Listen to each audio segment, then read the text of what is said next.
নাই ভাইরে এত দুঃখ রাখি কোথায়, রাখার জায়গা নাই।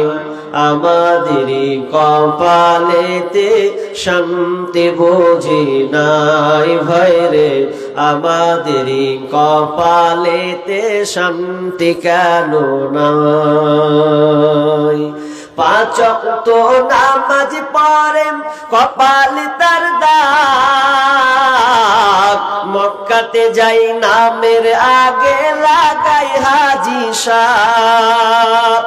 পাঁচ ওয়াক্ত নামাজ পড়ে কপাল তার দাগ, মক্কাতে যাই নামের আগে লাগায় হাজি সাহেব। চায়ের দোকানে বসে হাজি টেলিভিশন চাই ভাইরে, চায়ের দোকানে বসে হাজি টেলিভিশন চাই। হিন্দি গানের তালে তালে পাগুটি নাচাই ভাইরে, আমাদেরই কপালেতে শান্তি কেন নাই। এত দুঃখ রাখি কোথায়, রাখার জায়গা নাই ভাইরে, এত দুঃখ রাখব কোথায়, রাখার জায়গা নাই। আমাদেরই কপালেতে শান্তি বুঝি নাই ভাইরে, আমাদেরই কপালেতে শান্তি কেন নাই। সুদে ঘুষে জীবন কাটে করে দুর্নীতি,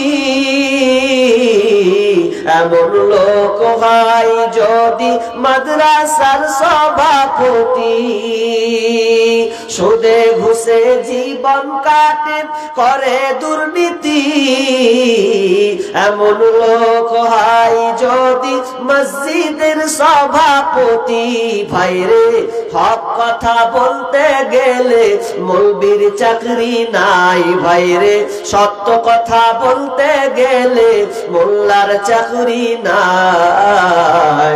আমাদেরই কপালেতে শান্তি বুঝি নাই ভাইরে, আমাদেরই কপালেতে শান্তি বুঝি নাই। সমাজেতে অসঙ্গতি বলবো কত আর, গায়ের জোরে বিচারপতি ঘুষেরই কারবার। সমাজেতে অসঙ্গতি বলবো কত আর, গায়ের জোরে বিচারপতি ঘুষেরই কারবার। টাকার লাগি গরিব দুঃখী বিচার নাহি পায় ভাইরে, টাকার জন্য গরিব দুঃখী ইনসাফ নাহি পায়। আমাদেরই কপালেতে শান্তি বুঝি নাই ভাইরে, আমাদেরই কপালেতে শান্তি কেন নাই। বড় ছোট নাই ভেদাভেদ, কোথায় মান সম্মান, বাপের সমান মুরব্বিকে করছি অপমান মোরা। বড় ছোট নাই ভেদাভেদ, কোথায় মান সম্মান, বাপের সমান মুরব্বিকে করছি অপমান ভাইরে। 8 বছরের ছেলে যদি সামনে বেড়ি খায় ভাইরে, 10 বছরের ছেলে যদি সামনে বিমল খায়। আমাদেরই কপালেতে শান্তি বুঝি নাই ভাইরে, আমাদেরই কপালেতে শান্তি কেন নাই। এত দুঃখ রাখি কোথায়, রাখার জায়গা নাই ভাইরে, এত দুঃখ রাখব কোথায়, রাখার জায়গা নাই। আমাদেরই কপালেতে শান্তি বুঝি নাই ভাইরে, আমাদেরই কপালেতে শান্তি কেন নাই। লিল্লাহি তাকবীর। বাপ রে বাপ। ফুটবল ময়দান হলে খালি দেখতেন কি কারিশমা চলতো। হ্যাঁ জি, হবে, ট্রাই করবো নাকি আবার? লিল্লাহি তাকবীর। 100-তে 25 গেলে 75 আরো ডুবে আছে, সম্পূর্ণ দিতে হবে। আচ্ছা বাদ দেন ওগুলা কথা, যারা বিয়ে করেছেন তারা দেন, আর যারা করেননি ওরা চুপ থাকেন। দেখি আপনাদের বিয়েদারির তাজ মানে কতটা পাওয়ার আছে। কি বলেন বুঝতে পেরেছেন তো? যারা বিয়ে করেছেন তাদের স্লোগানটা দেখবো আওয়াজ কেমন আছে, যারা করেননি ভাই চুপ থাকেন, দেখেন ওদের কতখানি ক্ষমতা আছে। ট্রাই করি। লিল্লাহি তাকবীর। তো কি যে বিহাদারি তাও দিলে জি। আচ্ছা জায়গা, এবার যারা বিয়ে করেননি ওদেরটা শুনবো এবার, নাকি বলো না? যারা বিয়ে করেননি ওদেরটা দেখি কেমন তেজ আছে না জি। লিল্লাহি তাকবীর। তো কই হলো জি সমান সমান। তাহলে আচ্ছা জায়গা, হাফ হাফ তো হলো, এবার একসাথে লাগান তাহলে জোর তো। বিহাদারি আর বিনা বিহাদারি, ম্যারিড আনম্যারিড দুটোই একদম একসঙ্গে দেন তো দেখি। রাত তো 11টা বাজতে এলো। আচ্ছা বসো যাও, আচ্ছা বসো যাও, আবার একসঙ্গে লাগান দেখি। লিল্লাহি তাকবীর। মানে এদিকটা দিয়েছে, ওদিকটা কিন্তু চুপ আছে। এগুলা সব ছিলি রে ভাই। বস বস বস বস, থেকে এলো। বস বাপ বস বস বস। আচ্ছা আচ্ছা বসে। উপস্থিত সম্মানীয় সুযোগ্য আজকের জলসার স্বনামধন্য সভাপতি, মঞ্চ উপবিষ্ট ওলামায়ে কেরাম, দূর দূরান্ত থেকে আগত আলেম ওলামাবৃন্দ, সম্মানীয় অতিথিবৃন্দ, আমার সম্মুখে বসে থাকা বিভিন্ন এলাকা থেকে ছুটে আসা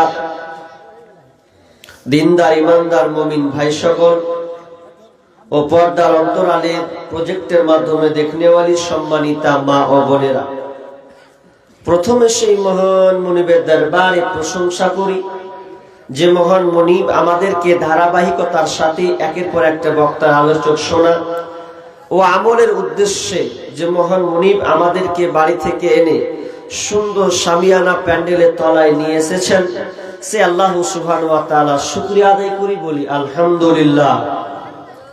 অতঃপর শান্তি বর্ষিত হোক সকল নবীদের উপর, বিশেষ করে আমাদের শেষ নবী জনাবে মুহাম্মদুর রাসূলুল্লাহ। আমরা সকলেই বলি সাল্লাল্লাহু আলাইহি ওয়াসাল্লাম। সম্মানিত উপস্থিতি, আমি আপনাদের সম্মুখে একটি বিষয় নিয়ে বলার প্রচেষ্টায়, আমি যেখানে যাই আলোচ্য বিষয় বেঁধে দিই, আপনাকে হেডলাইন শুনিয়ে দিই। এখানেও আমি বিষয়ের বাইরে কোনো কথা না, বিষয় নিয়ে আমি আলোচনা করব ইনশাআল্লাহুল আজিজ। আজকে আমার আলোচ্য বিষয় কবর। কি বললাম ভাই? কবর। তার মানে আখেরাতের জীবন। আপনি যদি ইমানদার হন তাহলে ইমান কটার উপরে নিয়ে আসতে হবে জানা আছে কারো? যে পারবে 500 টাকা লিব, চুপ থাকবে মনে হয়েছে। ইমানের রুকন কটার উপরে ইমান নিয়ে আসতে হবে ভাই? জি বলছে 5টা। আসলে হবে কটা? জি মনে ভুলিয়ে না, ওরাই বলুক না। কটা হবে? 5টা তুলছে সবাই। জি কেমন হলো? আর কেউ বলবেন? আর কেউ পারবেন? ইমানের রুকন কয়টি? সামনে 17, 6টি। মাশাআল্লাহ, 6টা। তার মধ্যে একটা হচ্ছে আখেরাত, তাই তো? মানে পরকাল, ইহকাল পরকাল। তো পরকালের জীবন, তার মধ্যে প্রথম ধাপ স্তর হচ্ছে কি? কবর। প্রথম মঞ্জিল কি ভাই? কবর। একটু শুনেন, মন দিয়ে শোনা লাগবে। এতক্ষণ যা করলেন করলেন, শুনেছেন, দান দিয়েছেন, আমাকে শুধু 1 ঘন্টা সময় দেন। এরপরে আপনাদের যত মন খুশি, এক তো পৃথিবীর যত বক্তা আছে, বক্তার যদি বিরোধিতা, তো 1 নম্বর হায়দার আলী সোশ্যাল মিডিয়ায়। এরপরও আমি থেমে নাই, আছি ইনশাআল্লাহ। যতক্ষণ পর্যন্ত আছি, গজল বলা তো খারাপ নয়, মানুষকে মনোরঞ্জন করতে গিয়ে বলতে হয়। মানুষ একরকম নাই। আচ্ছা, এত শেষ রজনীতে মানুষ থাকবে, পালাবে, বুঝাতে হবে। তো ইনশাআল্লাহ শেষে আপনাদেরকে দানের মাধ্যমে সঙ্গীত গজল, আমার লিখিত গজল যেগুলো আছে আপনাদের শোনাবো ইনশাআল্লাহ। তবে কথাটা হচ্ছে শুনতে হবে 1 ঘন্টা। শুনবেন তো ইনশাআল্লাহ?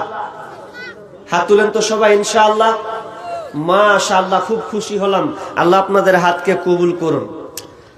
তো ইমানের রুকনের মধ্যে একটা রুকন আপনাকে জানতে হবে, সেটা হচ্ছে আখেরাত। মরার পরের যে জিন্দেগি, এই জীবনটার উপরে আপনাকে ইমান নিয়ে আসতে হবে। আমরা মুসলমান, আমরা ইমান আনি, বিশ্বাস করি যে আমাদেরকে মরতে হবে এবং আখেরাতে পাড়ি দিতে হবে। আল্লাহর কাছে হিসাব কিতাব সবকিছু, জান্নাত জাহান্নাম, পুলসেরাত, ময়দান কিয়ামত, সবকিছু আমাদেরকে একথা বিশ্বাস করতে হবে। কিন্তু নাস্তিকেরা বিশ্বাস করে না ভাই। নাস্তিকেরা বিশ্বাস করে, যারা আল্লাহকে বিশ্বাস করে না ওরা মানে না। প্রায় 2 বছর আগে গুগলসে সার্চ করছিলাম, তো সার্চ করতে করতে ইউটিউবে আপনি সার্চ করলে পেয়ে যাবেন আশা করছি, যে রাশিয়ান বিজ্ঞানী যারা সাইবেরিয়ান, নাসা বিজ্ঞানী যারা, তো তারা প্রশান্ত মহাসাগরের গণ্ডিতে আশেপাশে তারা একটা গর্ত করেছিলেন 1970 থেকে 1994 পর্যন্ত, অর্থাৎ 24 বছর খালি গবেষণা করেছে মাটির তলে কি আছে, খনন। মাইক্রোসফট একটা ক্যামেরা আছে, ওই ক্যামেরাতে তারা একটা জিনিস ধরেছে। যদিও আমরা না দেখে বিশ্বাস করি, ওরা নাস্তিক, আল্লাহকে বিশ্বাস করে না। এরপরে ওরা নিজেরাই পোস্ট করেছে, শব্দ সাউন্ডটা আবার সোশ্যাল মিডিয়াতে তারা ছেড়েছে। কয়েক সেকেন্ডের, মিনিট হয়নি, মিনিট নয়, মাত্র কয়েক সেকেন্ডের সাউন্ড তারা মাইক্রোসফট ক্যামেরার মধ্যে রেকর্ড করেছে ওটা। তো আমি দেখলাম, আরো গুগল সার্চ করলাম, অনেক জায়গাতে দেখলাম, ওয়েবসাইটে লক্ষ্য করলাম। তো এটা হওয়া না হওয়া এটা আলাদা বিষয়, কিন্তু ওরা আল্লাহকে বিশ্বাস করে না। কিন্তু ওরা বিশ্বাস করছে এটা, যে তারা যখন 14 কিলোমিটার নিচে যখন ভেদ করলো, ভেদ করতে করতে করতে করতে করতে করতে হঠাৎ করে একটা সাউন্ড, একটা শব্দ তারা শুনতে পাচ্ছে। তো শব্দটা এত বিকট আওয়াজ, ভয়ঙ্কর আওয়াজ, ওরা কয়েক সেকেন্ড নিতে পেরেছে। বাকি সব যত ক্যামেরা, আপনার যত সাউন্ড, সব কিছু স্তব্ধ একদম। কে কোন দিকে পালায় দিশা পায়নি। একটাও কোনো বিজ্ঞানী ওখানে টিকতে পারেনি, অনেকে মারাও গিয়েছেন। এটা তাদের কথা, আমার কথা নয়। যদি আপনার মনে হয়, ডাউট লাগে, তাহলে আপনি সার্চ করুন, পেয়ে যাবেন। আর না হলে আমার কাছে যাবেন ঘরে, আপনাকে আমি সার্চ করে দেখাবো ইনশাআল্লাহ। আর একটা গবেষণা চালিয়েছিল 2006 সালে। তো ওরা আর কেউ হাত দেয় না, ওইভাবেই রেখে দিয়েছে। ভয়ঙ্কর। তো সাউন্ডটা যদি আপনি রাতে নিয়ে যদি শুনেন, মনে হয়, তো আপনি মনে হয় সারা রাত আর ঘুমাতে পারবেন না। যদি আপনি মনে করেন ওই সাউন্ডটা শুনবো, একা ঘরে মন দিয়ে লাগাতার কয়েক সেকেন্ড সাউন্ডটা যদি আপনি শুনেন, তো আমিও কেমন হয়ে গেছিলাম। তো আপনারও মনে হবে যে আপনিও টিকতে পারবেন না, থাকতেই পারবেন না। তো আখেরাত বিজ্ঞানীদের কথা বাদ দেন, ওদের কথা হতে পারে, ওরা বানাতে পারে যা ইচ্ছা তা। কিন্তু আমরা মুসলমান, আমরা বিশ্বাস করি মরার পরে জীবন আবার শুরু হবে, হিসাব নিকাশের দিন। তো কবর এমন একটি জায়গা, যেই জায়গাতে সকলকেই ঘুমাতে হবে, সকলকেই থাকতে হবে। আর কবর কত কঠিন জায়গা, আপনি আশ্চর্য হয়ে যাবেন। একজন সাহাবীর নাম বলবো মিডিলে, সাহাবীর অন্তত ঘটনাটা শুনবেন, দিয়ে বাড়ি যাবেন। যদি ভালো না লাগে তো অন্তত ঘটনাটা শুনে বাড়ি গিয়ে একটু ঘুমিয়ে যাবেন। ঘুমিয়ে গভীরে ভাববেন যে আমি আজকে কি আলোচনা শুনলাম, একটু মন দিয়ে ভাবি তো, দেখবেন আপনার ব্রেন খুলে যাবে ইনশাআল্লাহ। কারণ আজকে আমরা মুসলমান, ভাইকে দাফন করি, বন্ধুর দাফন দিয়ে আসি, কবরে রেখে আসি, আব্বাকে রেখে আসি, মাকে রেখে আসছি। এরপরে আমাদের পরিবর্তন আসছে না, চেঞ্জ হচ্ছে না। আসলে আমরা অত গভীরে যাইনি। আজকে আমি আপনার গভীরে মগজ ধোলাই করব, আপনি খালি ধৈর্য সহকারে বসুন। আমরা এটা দুনিয়াতে আছি, এটা হচ্ছে ইহজগৎ। যখন মরে যাব আমাদের ইহজগতের পারি শেষ। যখন মরে গেলেন এরপরে চলে গেল পরজগৎ। পরজগতের সূচনা হবে কবর দিয়ে, শেষ হবে জান্নাত এবং জাহান্নাম দিয়ে। এই হিসাবে আল্লাহ সুবহানাহু ওয়া তাআলা আমাদেরকে সূরা তাওবার 101 নম্বর আয়াত স্মরণ করাচ্ছেন। আল্লাহ বলছেন, বিসমিল্লাহির রহমানির রহিম, সানুআযিবুহুম মাররাতাইন সুম্মা তুরাদ্দুনা ইলা আযাবিন আযীম। আল্লাহ সুবহানাহু ওয়া তাআলা বলেন, আমি তোমাদেরকে অচিরে বারবার মারব, বারবার তোমাদেরকে মারব। সুম্মা তুরাদ্দুনা ইলা আযাবিন আযীম, এবং তোমাদেরকে মহা কঠিন শাস্তির দিকে তোমাদেরকে নিয়ে যাওয়া হবে। আল্লাহ তাআলা এখানে দুইটি বিষয় তিনি আলোকপাত করেছেন। প্রথম নম্বরে বলেছেন সানুআযিবুহুম মাররাতাইন, আমি তোমাদেরকে দুইবার মারব, তোমাদেরকে বারবার মারব। তার মানে আল্লাহ তাআলা কবরের মারের কথা বলেছেন। তোমাদেরকে কবরে আযাব দেওয়া হবে, কবরে তোমাদেরকে শাস্তি প্রয়োগ করা হবে, কবরে তোমার খাবে।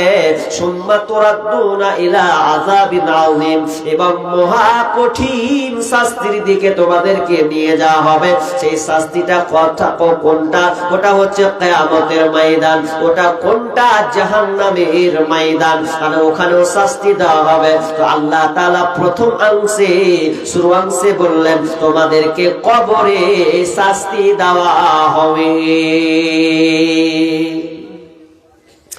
রেহাই নাই। পৃথিবীতে কোন লোক বলতে পারবে না, আর বলার ক্ষমতাও নাই যে কবরে আমি ঢুকবো না, যাব না। কবর এমন একটি জায়গা, এর কোনো বিভাজন নাই, পার্থক্য নাই। পার্থক্য আছে জি, ভালো লোক হলেও ওকে কবরে যেতে হবে, খারাপ লোক হলেও ওকে কবরে যেতে হবে। ভালো হও আর মন্দ হও, বিখ্যাত হও আর কুখ্যাত হও, যাওয়া লাগবে। যাব না এ কথা বলার কেউ নাই। দিল চাহে या না চাহে জানা পড়েগা, দিল মানে या না মানে জানা পড়েগা। তোমার মন মানুক আর মন না চাহুক তবুও তোমাকে যেতে হবে। কবরের ভাগ নাই, বিভাজন নাই। আমাদের পূর্বে যতজন মারা গিয়েছে সকলকে কবরে পাড়ি দিতে হয়েছে। এবার একটা প্রশ্ন করতে পারেন, মাওলানা আপনি বললেন সকলকে কবরে ঢুকতে হবে, এটা কেমন করে? যে মানুষ যে পৃথিবীতে আছে, হিন্দু আছে, খ্রিস্টান আছে, বৌদ্ধ আছে, জৈনরা সবাই তো আছে, এরা তো সবাই মাটি দেয় না। হিন্দু যারা আছে ওরা তো পুড়িয়ে দেয়, হিন্দু যারা আছে অনেকে পানিতে ভাসিয়ে দেয়। তো ওদের কবর কিভাবে হলো? ওই জন্য বিশ্বনবী বলছেন এদের দ্বিতীয় নাম দেওয়া হয়েছে বারজাখ। বিশ্বনবীর ভাষা, কবরকে বারজাখ বলা হয়েছে। বারজাখ মানে মৃত্যুর পরের স্থান, মরার পরের স্থানকে বারজাখ বলা হয়। তার মানে একটা লোককে যদি বাঘে খেয়ে নেয় আর বডিটা যদি আপনি না পান, লাশ যদি আপনি খুঁজে না পান, ওটাই তার কবর হয়ে যাবে। যদি কোনো মানুষকে নদীতে ভাসিয়ে দেওয়া হয়, লাশটাকে যদি খুঁজে না পাওয়া যায়, ওটাই তার কবর হবে। যদি কোনো মানুষকে পুড়িয়ে ছারখার করে দেওয়া হয়, ওটাই তার কবর হবে। কারণ বারজাকি জীবন বলা হয়েছে। তার মানে কবর থেকে কেউ রেহাই পাবে না। ভালো করে শুনেন একটু, কবরে সবাইকে থাকতে হবে। আচ্ছা, জান্নাতে কি সবাই যাবে? হাজি, জান্নাতে সবাই যাবে? যাবে না। কারা যাবে? ভালো লোক জান্নাতে যাবে, তাই তো? আর কি বলছে রে? জাহান্নাম মানে আগুন। আচ্ছা, জাহান্নামে কি সবাই যাবে না? কারা যাবে? যারা মন্দ লোক, খারাপ লোক, তারা জাহান্নামে যাবে। তাহলে জান্নাতের গ্রুপ আছে, জাহান্নামের গ্রুপ আছে, কিন্তু কবরে গ্রুপ আছে জি নাই। সবাই ঘুমাও, সবকে সাথ নিতে হবে। তাহলে জাহান্নামের গ্রুপ কেমন গ্রুপ? জান্নাতে সবকিছু থাকবে না, জান্নাতে সবকিছু থাকবে না। জাহান্নামীরা যখন জাহান্নামে যাবে চিৎকার করবে আল্লাহ,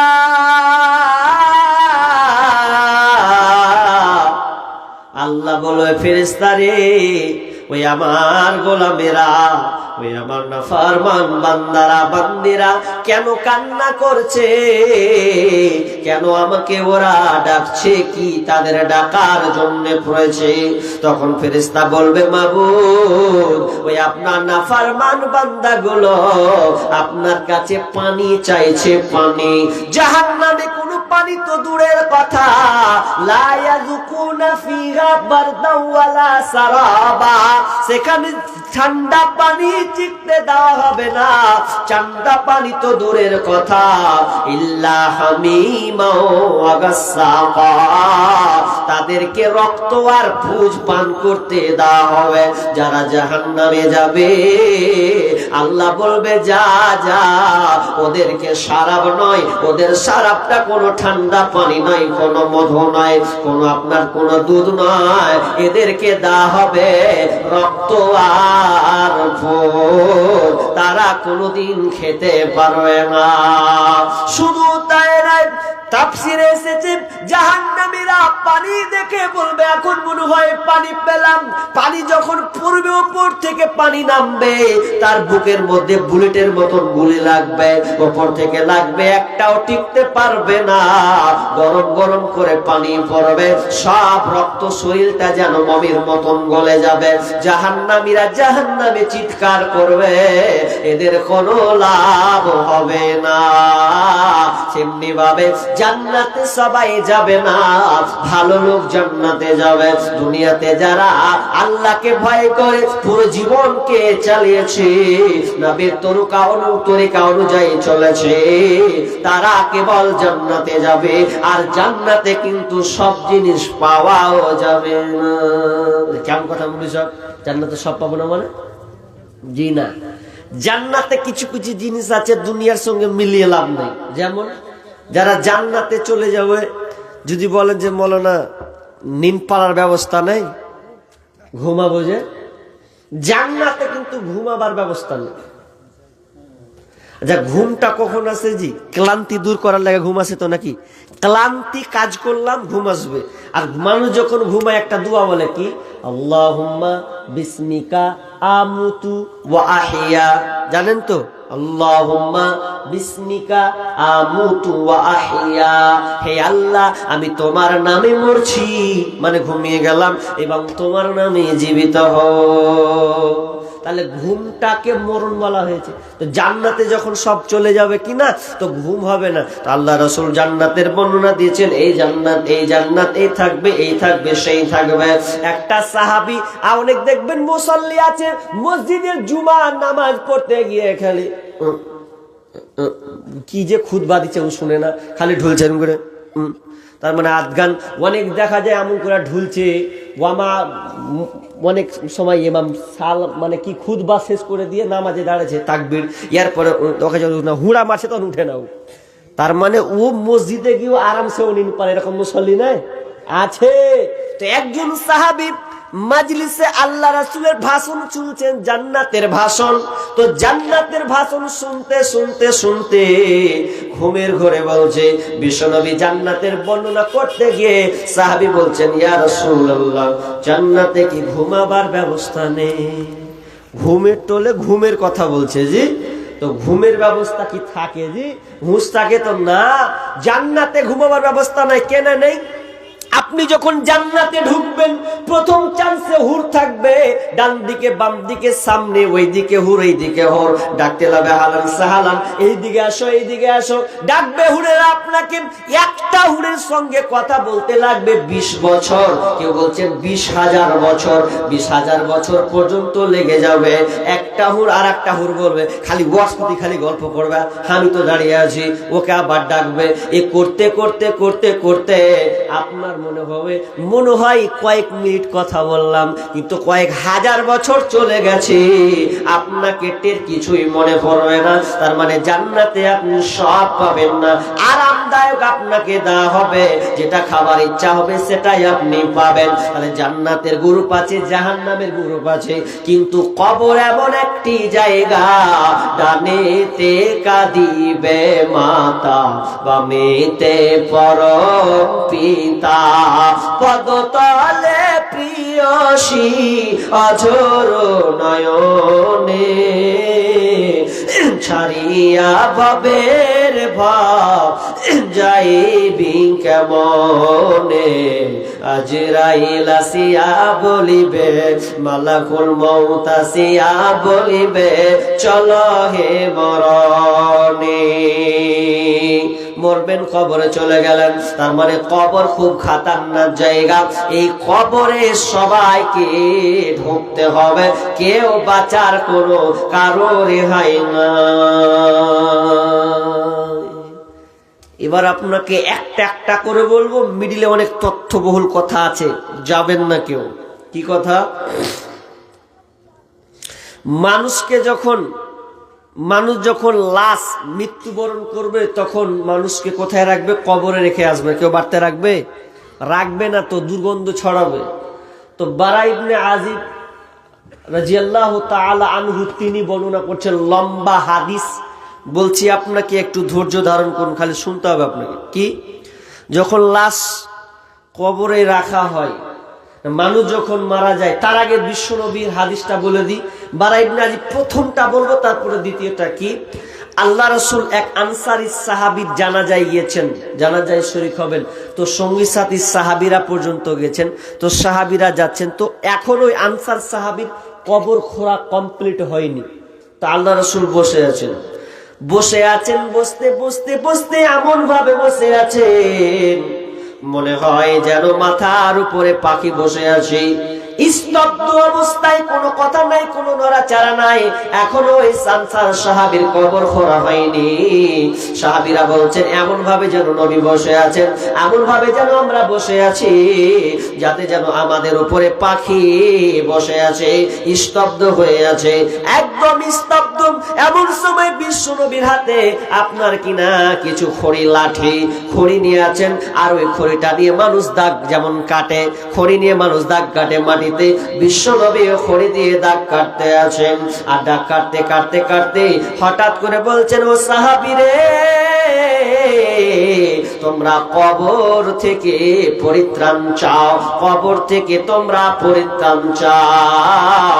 আমরা সঙ্গে সঙ্গে বললাম, আলহামদুলিল্লাহ, আমরা কবরে আযাব থেকে সঙ্গে সঙ্গে আমরা পানা চাইতে লাগলাম। কবর থেকে তোমরা পানা চাও কেন শুনে নাও, কবরটা কত কঠিন জায়গা। কবর এমন একটা জিনিস, এমন একটা জায়গা, কবর প্রতিদিন বলে, আমি হচ্ছে একাকিত্বের ঘর, এককের ঘর, আমি হলাম সাপ বিচ্ছুর ঘর। কবর প্রতিদিন ডাকে আর বলে, আমি হচ্ছি অন্ধকার ঘর। যখন যে আসবে সাবধানে আসবে, কবর যে ঢুকবে সাবধানে আসবে, আমল নিয়ে আসবে। আমি ভয়ঙ্কর একটি কবর, ভয়ঙ্কর একটি জায়গা। ও কবর ভয়ে যান কেঁপে মরে, তবু কেন ডাকিস, আয় মোরা কলার ঘরে। ও কবর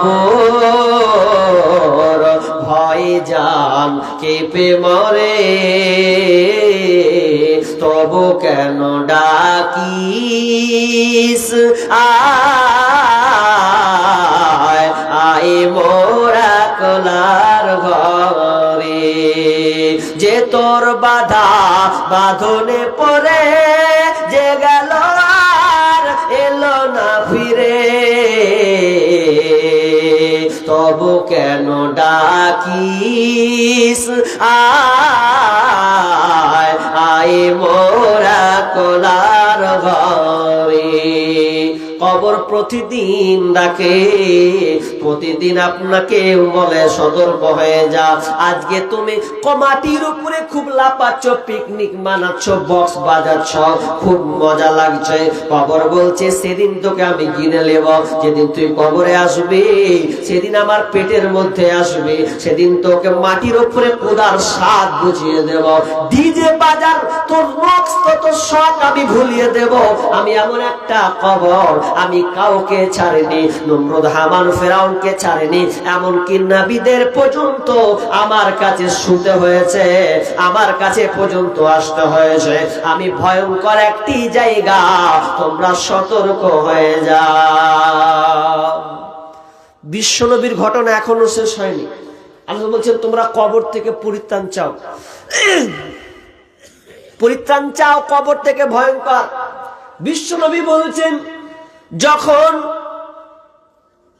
একজন মাইয়াত যখন মারা যাবে, মালাকুল মউত হাজির হবে এবং তার সামনে আপনার কি নাম সূর্য, সূর্যের মতন চকচকে বর্ণের, সাদা বর্ণের একজন ফেরেশতা এসে হাজির হবে। ওই ফেরেশতা যখন হাজির হবে, মালাকুল মউত তখন তার জানটাকে যখন বের করবে, জানটাকে যদি সে ভালো ব্যক্তি হয়, ভালো ঈমানদারওয়ালা হয়, তখন ওই আপনার মালাকুল মউত বলবে ইয়া আইয়াতুহান নাফসুল মুতমাইন্না, ওরে পবিত্র আত্মা, প্রশান্ত আত্মা, তুমি যে ফিরেছো রবের দিকে, তোমার রবের প্রতি তোমার উপরে সন্তুষ্ট আছে। যখন তাকে সুন্দর করে যখন আত্মাটাকে বের করা হবে, আত্মা যখন বের হবে সুন্দর করে, সঙ্গে সঙ্গে কেমন বের হবে, একটা মায়েরা যেমন কলসিকে ঢালে পানি যেমন গিলাসের সঙ্গে সঙ্গে বেরিয়ে যায়, ওই রকমই একটা মুমিনের আত্মা যখন বের হবে, সঙ্গে সঙ্গে ওই ফেরেশতাদেরকে হাতে দেবে। কাদেরকে? যাদের আপনার কিনা হাতের চাপ আপনার কিনা কাপড় থাকবে, সুগন্ধি কাপড়। সেই সুগন্ধি এত সুগন্ধি, এত সেন্ট ছড়াবে, তাকে যখন চাদরে কাপড়ে যখন দেওয়া হবে, মুড়ে নিবে। মুড়ে নেওয়ার পর তারা আসমানের দিকে উঠতে থাকবে। উঠতে উঠতে উঠতে উঠতে প্রথম আসমানে যাবেন। আর ফেরেশতারা বলবে এটা কার আত্মা, এটা কার আত্মা? তখন বলবে ফুলান ইবনে ফুলান, উমুকের বেটার, উমুকের। এই লাস্ট আত্মা, সুন্দর আত্মা, এত সুন্দর আত্মা কার? আসমানের দরজা খুলে দাও, তাকে খুলে দেওয়া হবে। 1 আসমান, 2 আসমান, 7 আসমান পর্যন্ত যখন আত্মাটাকে নিয়ে যাওয়া হবে, তখন আল্লাহ বলবেন কাল্লা ইন্নাল কিতাবা আবরারি লাফি ইল্লিন, এই আত্মা, এই বান্দার আত্মাটা তোমরা ইল্লিনে লিখে দাও। এবং কি আল্লাহ বলবেন মিনহা খলাক ওয়া ফিহা নুঈদুকুম ওয়া মিনহা নুখরিজুকুম তারাতান উখরা। এবং আল্লাহ বলবেন আমি ওকে মাটি থেকে তৈরি করেছি, ওকে মাটি থেকে আবার মাটি যেতে হবে, আবার মাটি থেকে পুনরুত্থান তাকে করানো হবে, আবার তাকে বের করা হবে। অতএব যেখানকার জায়গা, লাশকে তোমরা সেখানে সুন্দরভাবে রেখে আসো। আবার মাটি দিবে। আর যদি খবিস আত্মা হয়, খবিস আত্মা, চা দিয়েছেন, যদি খবিস আত্মা হয়, বেঈমান হয়, দেশের নম্বর বেঈমান, যার নাম কোনো সুনাম ছিল না, যাকে মানুষ ভালোবাসতো না, ডাকাত, মাস্তান, এত বেঈমানের বাচ্চা বেঈমান। আমরা যদি ওকে বলি বেঈমান, বেঈমান তো লোক হয়তো আমাকে মেরে দিত, কিন্তু সেই দিনকে বলা হবে ইয়া আইয়ুহান নাফসুল মুতমাইন, ইয়া আইয়াতুহান নাফসুল খাবিসা, এক খাবিস আত্মা বের হ, ওরে মন্দ আত্মা বের হ, খবিস জান বের হ। সহজে বের হতে চাইবে না ওই বেঈমান। যখন বের হবে না, জোর করে ছিকড়ে তাকে বের করা হবে। আর ওই ফেরেশতাদের হাতে, যে ফেরেশতা কালো বর্ণের, একদম দেখতে নোংরা, এমন দেখতে খারাপ, ভয়ঙ্কর ফেরেশতা আসবে, তখন ওরা এক কি নিয়ে আসবে, আর কাপড় নয়, চট নিয়ে আসবে। চট নিয়ে এসে বলবে দাও, দুর্গন্ধ, এত পচা দুর্গন্ধ হবে, বের হবে, ওপরে নিয়ে যাবে। সবাই বলে কার, ছি ছি ছি ছি, এত দুর্গন্ধ, কার আত্মা রে? কুয়ার বেটার আত্মা, ফুলান ইবনে ফুলান, উমুকের বেটা উমুক, বেঈমান, মাস্তানের বেটা মাস্তান। আল্লাহ বন্ধ করছে, বলছে উপরে যখন উঠতে থাকবে উঠতে উঠতে উঠতে যখন বলা হবে আসমানের দরজা খুলে দাও, তারা বলবে না না। বিশ্বনবী আয়াতটা পড়ছেন সূরা আরাম 40 নম্বর আয়াতে বলছেন, ইন্নাল্লাযীনা কাযযাবু বিআয়াতিনা ওয়াস্তাগবারু আনহা লা তুফাত্তাহু লাহু আবওয়াবুস সামা ওয়ালা ইয়াদখুলুনাল জান্নাহ হাত্তা ইয়ালিজাল জামালু ফি সামিল খিয়াত। তাদের জন্য তারা কি আসমানের দরজা খোলা হবে না? আসমানের দরজা তো খোলা হবে না। কেন? কারণ তারা আমার আয়াতকে অস্বীকার মনে করেছে। কিছু বলছো? এলান করে দাও তো। কি হয়েছে? ভিক্ষা করছিলাম, ওখানে চাদরের টাকা ছিল 500 টাকা, রেখে আসলাম। আর এখন দেখছি নাই। যা ইন্না লিল্লাহ। এটা কে করলে জি ভাই? এটা তো খুব খারাপ জিনিস ভাই, যে করেছো খুব খারাপ কাজ করেছো। একটা মিসকিন মানুষ, অসহায় মানুষ চেয়েছে চাদরটা আবার লিয়ে পাল। তুমি কোথায় গেছিলে? খাবার খেতে গেছিলাম, ডেলিভারি খাবারও নাই। তুমিও তো একটা ভালো কাজ করেছো, স্পেশাল কাজ। 2 টাকাও ছাড়তে হয় না, তুমি চাদর রেখে চলে গেলা। জানো জামানা যুগ কি চলছে এখন? হ্যাঁ, মানুষ লিয়ে পালিয়েছি, তোমার টাকা। একটু এলান করে দাও। তাই এলান কি করবো? এলান এটা করা যাবে ভাই, যে লিয়েছো ভাই আল্লাহর রাস্তে দিয়ে দাও। দেখো এগুলা মান সম্মানের ব্যাপার না, জি ইজ্জত কাজে কহেন তো। আজকে জালসা হচ্ছে পরিবর্তনে, তো এই দিক থেকে আবার চুরি করে পালাচ্ছে। এমনিতে লজ্জার বিষয়। আমি আমারটা ক্যামেরা চলছে, তাহলে কোন দিকে মান সম্মান রাখবেন কহেন তো? গ্রামের নাম কইলে পরে আরো চলে যাবে। তো ভাই যে কাজটা করেছো ভাই, একটা অসহায় ব্যক্তি, মিসকিন মানুষ চেয়ে খায়, তার চাদরকে তুমি লিয়া পালিয়েছো, কদিন খাবা? তো ভাই তুমি লক করে ভাই যেখানে পেস থুয়া পালিয়ে যায়। যদি মান সম্মান বাঁচাতে হয় তো সাইডে ভাই রেখে দে। দেখ এটা অসহায় মানুষের নিয়ে যাওয়া ঠিক হয়নি। হায় আল্লাহ, আরে ভাই যে নিয়েছো ভাই দিয়ে দাও, আল্লাহর রাস্তায় দিয়ে দাও, আল্লাহকে ভয় করো, দিয়ে দাও ভাইকে, দিয়ে দাও, চাদর সহ নিচে দিয়ে দাও ভাই। একটু দেখেন তো ভাই। আচ্ছা যান ওদিকে সাইডে যান। কি বলছিলাম? খবিস আত্মা অর্থাৎ বেঈমান আত্মা, বদমাস আত্মা যদি হয় তো তার জন্য জান্নাতের দরজা খোলা হবে না। আসমানের দরজা খোলা হবে না, জান্নাত তো ঢুকতেই পাবে না। হাত্তা ইয়ালিজাল জামালু ফি সামিল খিয়াত।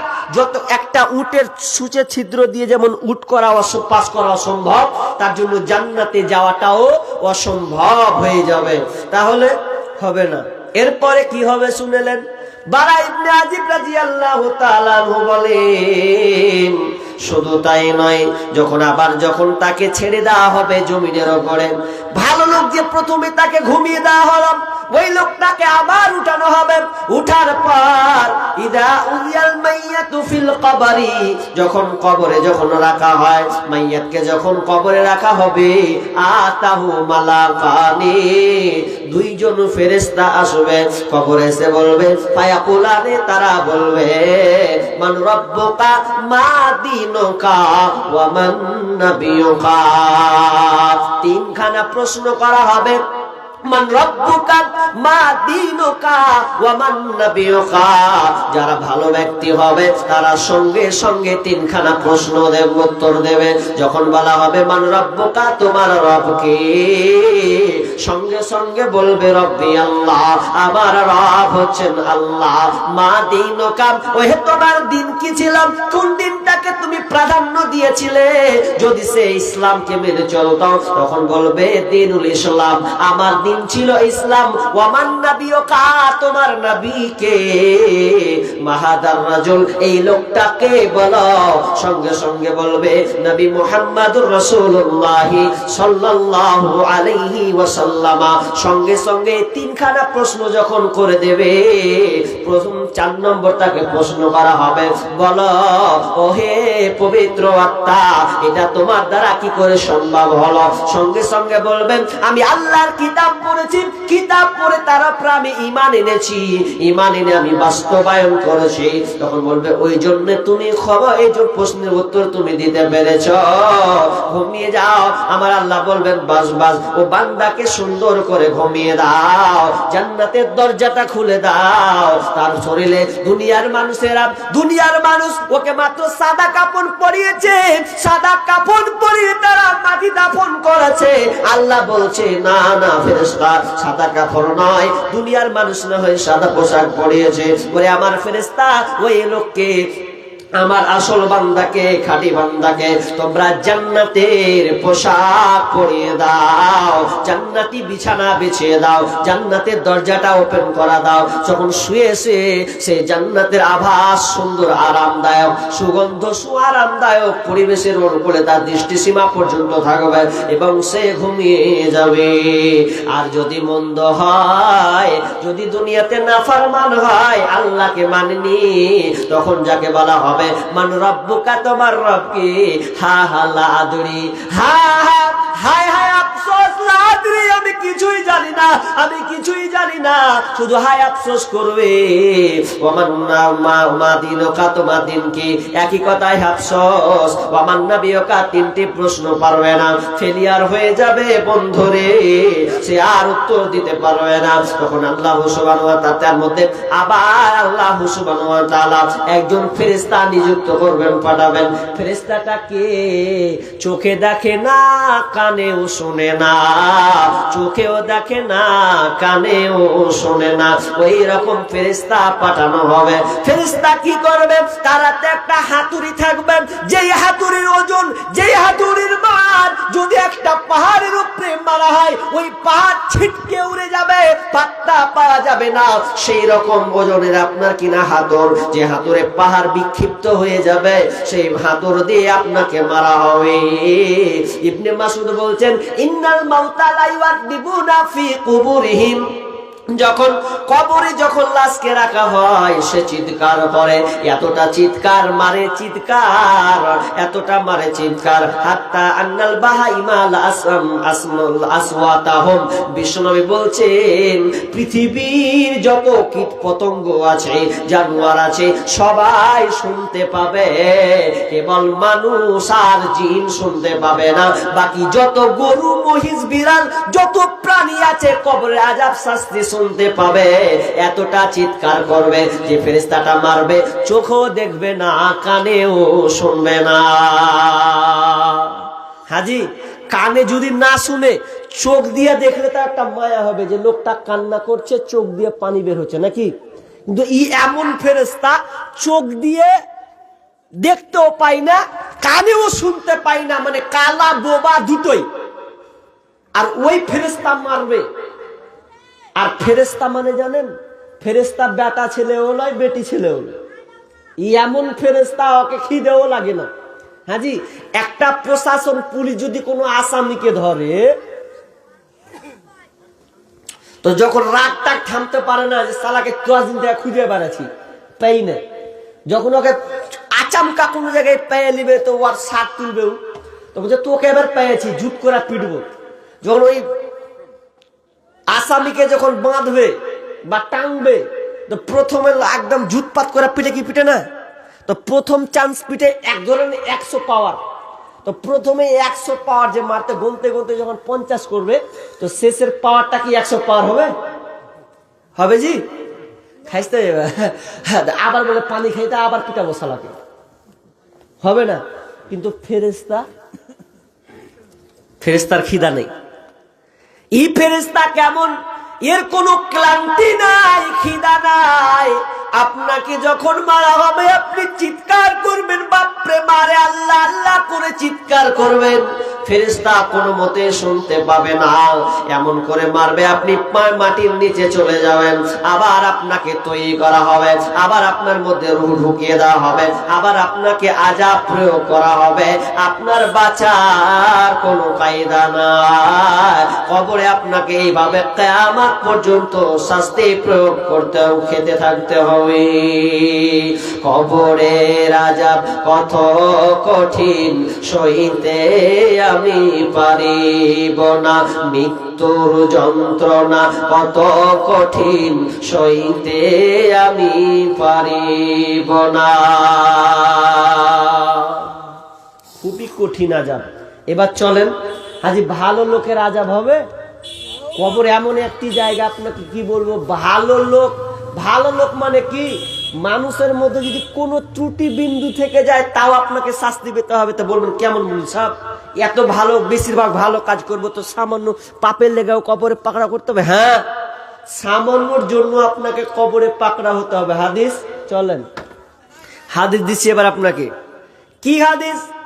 বিশ্বনবী বলছেন, যেই সাহাবীর ব্যাপারে বিশ্বনবী কতটা সাহাবীকে ভালোবাসতেন, যেই সাহাবীর নাম হচ্ছে সাদ বিন মুআয।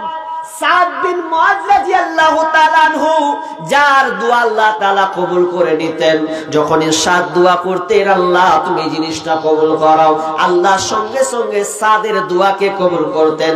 এমন একজন সাহাবী, একজন বিখ্যাত সাহাবী, যেই সাহাবীর ব্যাপারে বিশ্বনবী জান্নাতের অনেক বর্ণনা দিয়েছেন। সাদ বিন মুআয যেদিনকে মারা যায়, যেদিন তিনি মারা যায়, তিনি বিষ্ণু বলছেন, হাদাল্লাযী তাহাররাকা লাহুল আরশ, হাদাল্লাযী তাহাররাকা লাহুল আরশ।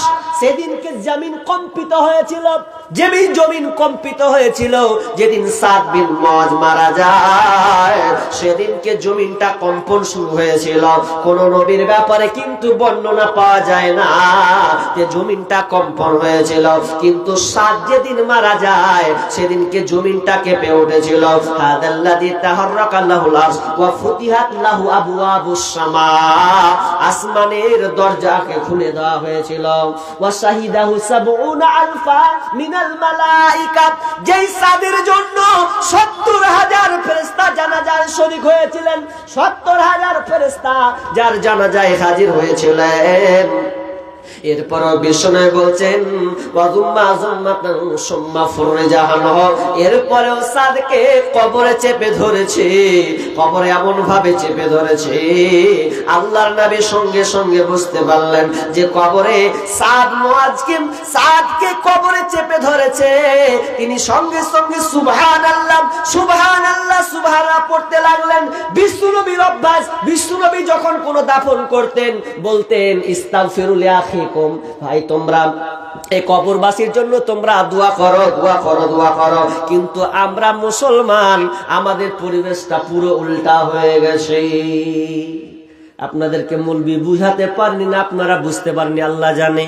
হাজি, আপনারা যে মাইয়াতকে দাফন করেন, দাফন করার পর চলে আসেন বাড়ি, জি দোয়া করেন এদিকের লোক।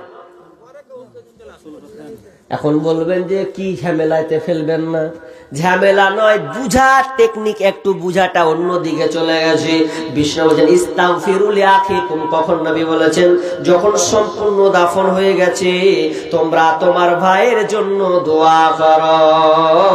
কিন্তু দেখবেন মাটি দিয়ে মানুষ পালিয়ে যায়, মাটি দিয়ে পালিয়ে যায়, দোয়া পর্যন্ত করে না, সম্পূর্ণ কমপ্লিট হয় না, দিয়ে দিয়ে পালিয়ে যায়। কমপ্লিট যতক্ষণ না হবে আপনি মাটি দিলেও নেকি পাবেন না, একটা নেকি পাবেন, এক উহুদ সমান নেকি পাবেন, এক উহুদ পাহাড় সমান নেকি পাবেন, এক কিরাত সমান আপনি নেকি পাবেন। কিন্তু 2 কিরাত যদি আপনাকে নিতে হয়, 2 উহুদ পাহাড় সমান যদি নেকি নিতে হয়, তাহলে আপনাকে শেষ পর্যন্ত থাকতে হবে। আর আরেকজন সাহাবী ছিলেন, সেই সাহাবী বলেছিলেন যে আমি যখন মারা যাব, বেটারা খবরদার তোমরা যাবে না। যেমন একটা উটকে জবাই করলে মাংস বিলি বন্টন করতে যতক্ষণ সময় লাগে, ফাঁক বিলি বন্টন করতে যতক্ষণ সময় লাগে, ততক্ষণ পর্যন্ত তোমরা আমার কবরের পাশে থাকিও। কিন্তু আমরা মুসলমান উল্টা বুঝলাম কি, যে মাটি দিয়ে দোয়া নেই তো পালে, খালি এটাই বুঝে লেগেছে যে খালি মুলবি খালি রব্বানা রব্বিরহামহুমা কামা রব্বায়ানি সগীরা, আর আপনি বলবেন আমিন, তো আপনার কি লাভ হলো? মুলবি খালি কাঁদছে রব্বিরহামহুমা কামা রব্বায়ানি সগীরা, বুঝে ঠিক বে আব্বার লেগে মনে হয় দোয়া করছে আমিন, মুলবি খালি চোখের পানি ফেলছে। তো মুসলমান তুমি জানলে না রব্বিরহামহুমা তোমার বাপের লেগে লাগেনি, ওর বাপের লেগে লেগেছে। তুমি শুধু আমিন বলছো না, না তুমিও তোমার ভাইয়ের কবরে দাঁড়িয়ে যাও, আরবিতে বলতে পারো না, তুমি বাংলায় বলে দাও, আল্লাহ তুমি আমার বাপ ভাইয়ের উপরে রহম করো, আল্লাহ তুমি আমার বাপের উপরে রহম করো, এর সুন্দিরও করো, প্রশ্নের উত্তরে অটল রাখো, এই দোয়াটা করো, আল্লাহুম্মা গফিরলাহু ওয়ারহামহু, আল্লাহ তুমি আমার বাপের উপরে আমার রহম করো, আল্লাহ যে মারা গিয়েছে আমার আত্মীয় স্বজন রহম করো, এই দোয়াটা পারো অন্তত, আল্লাহ তুমি ক্ষমা করো, রহম করো, এই কথা তো বলতে পারবেন, বলে তারপরে বাড়ি যান। কিন্তু না, কবর কমপ্লিট হয় না, সব বাড়ি যে এদিকে কমপ্লিট হচ্ছে ঘর ভাত খাওয়া হয়ে গেছে বাড়তে, এরকম ভাবে, এরকম না, পরিবর্তন হন, বুঝতে একটু উল্টা শিখে গেছি আমরা। না, আপনি নিজে দোয়া করুন, দোয়া করে সম্পূর্ণ কমপ্লিট হয়ে যাবে, তারপর আপনি বাড়ি যান একটু দোয়া করে। কিন্তু না, আমরা পুরো উল্টা। বিশ্বনবী ইস্তাগফিরুল্লাহ এই দোয়া বলতে বলতেন, সবাইকে দোয়া করতে বলতেন, সেদিনকে কিন্তু এই কথা আর বলছে না, সুবহানাল্লাহ সুবহানাল্লাহ আল্লাহু আকবার আল্লাহু আকবার। সাহাবীরা বললেন, ইয়া রাসূলুল্লাহ আপনার শব্দ এরকম চেঞ্জ কেন হয়ে গেল? ওরে সাহাবীরা রে, সাতকে চেপে ধরেছে, সাতকে পর্যন্ত কবর ছাড়েনি, তাকে চাপ প্রয়োগ করা হয়েছে, এরপরে তাকে নিষ্কৃতি দেওয়া হয়েছে। তার মানে কবর এমন একটি জায়গা, সাহাবী পর্যন্ত রেহাই পেল না। আমরা তো সাধারণ মানুষ, কেন কেন কেন কেউ কেউ বলেছেন ওই সাহাবীর অপবিত্রতার ব্যাপারে একটু হয়তো ত্রুটি ছিল, কিংবা তার স্ত্রীর সঙ্গে কোনো ত্রুটি বিচ্ছুতি ছিল, এই কারণে হয়েছে। কিন্তু হাদিসে স্পষ্ট আছে, হাদিসে স্পষ্ট আছে, বিশ্বনবী বলছেন যে বিশ্বনবী বিকাবরাইনি ফাকালা, বিশ্বনবী দুইটা কবরের পাশ দিয়ে গেলেন, ফিকাবরাইনি ফাকালা ইন্নাহুম্মা লা ইউআদ্দিবান, এবং বললেন এই কবরে শাস্তি হচ্ছে, এই দুইটা কবরে শাস্তি হচ্ছে, ওয়া মা ইউআদ্দিবানি ফিকাবিরিন, বড় কোনো পাপের কারণে শাস্তি হচ্ছে না, এমন কোনো কাবিরা গুনাহ করেনি, কি কারণে শাস্তি হচ্ছে? আম্মা আহাদুহুমা, বিশ্বনবী এক নাম্বার করলেন, এক নাম্বার বলছেন লা ইস্তাতিরু মিনাল বাউল, এক নাম্বার হচ্ছে যে প্রথম কবরে শাস্তি হচ্ছে, ওর শাস্তি হওয়ার কারণ ঠিক মতন পেশাব করাতে কন্ট্রোল রাখতো না। এবার ভালো করে শিখেন মশলাটা, কি বলছেন?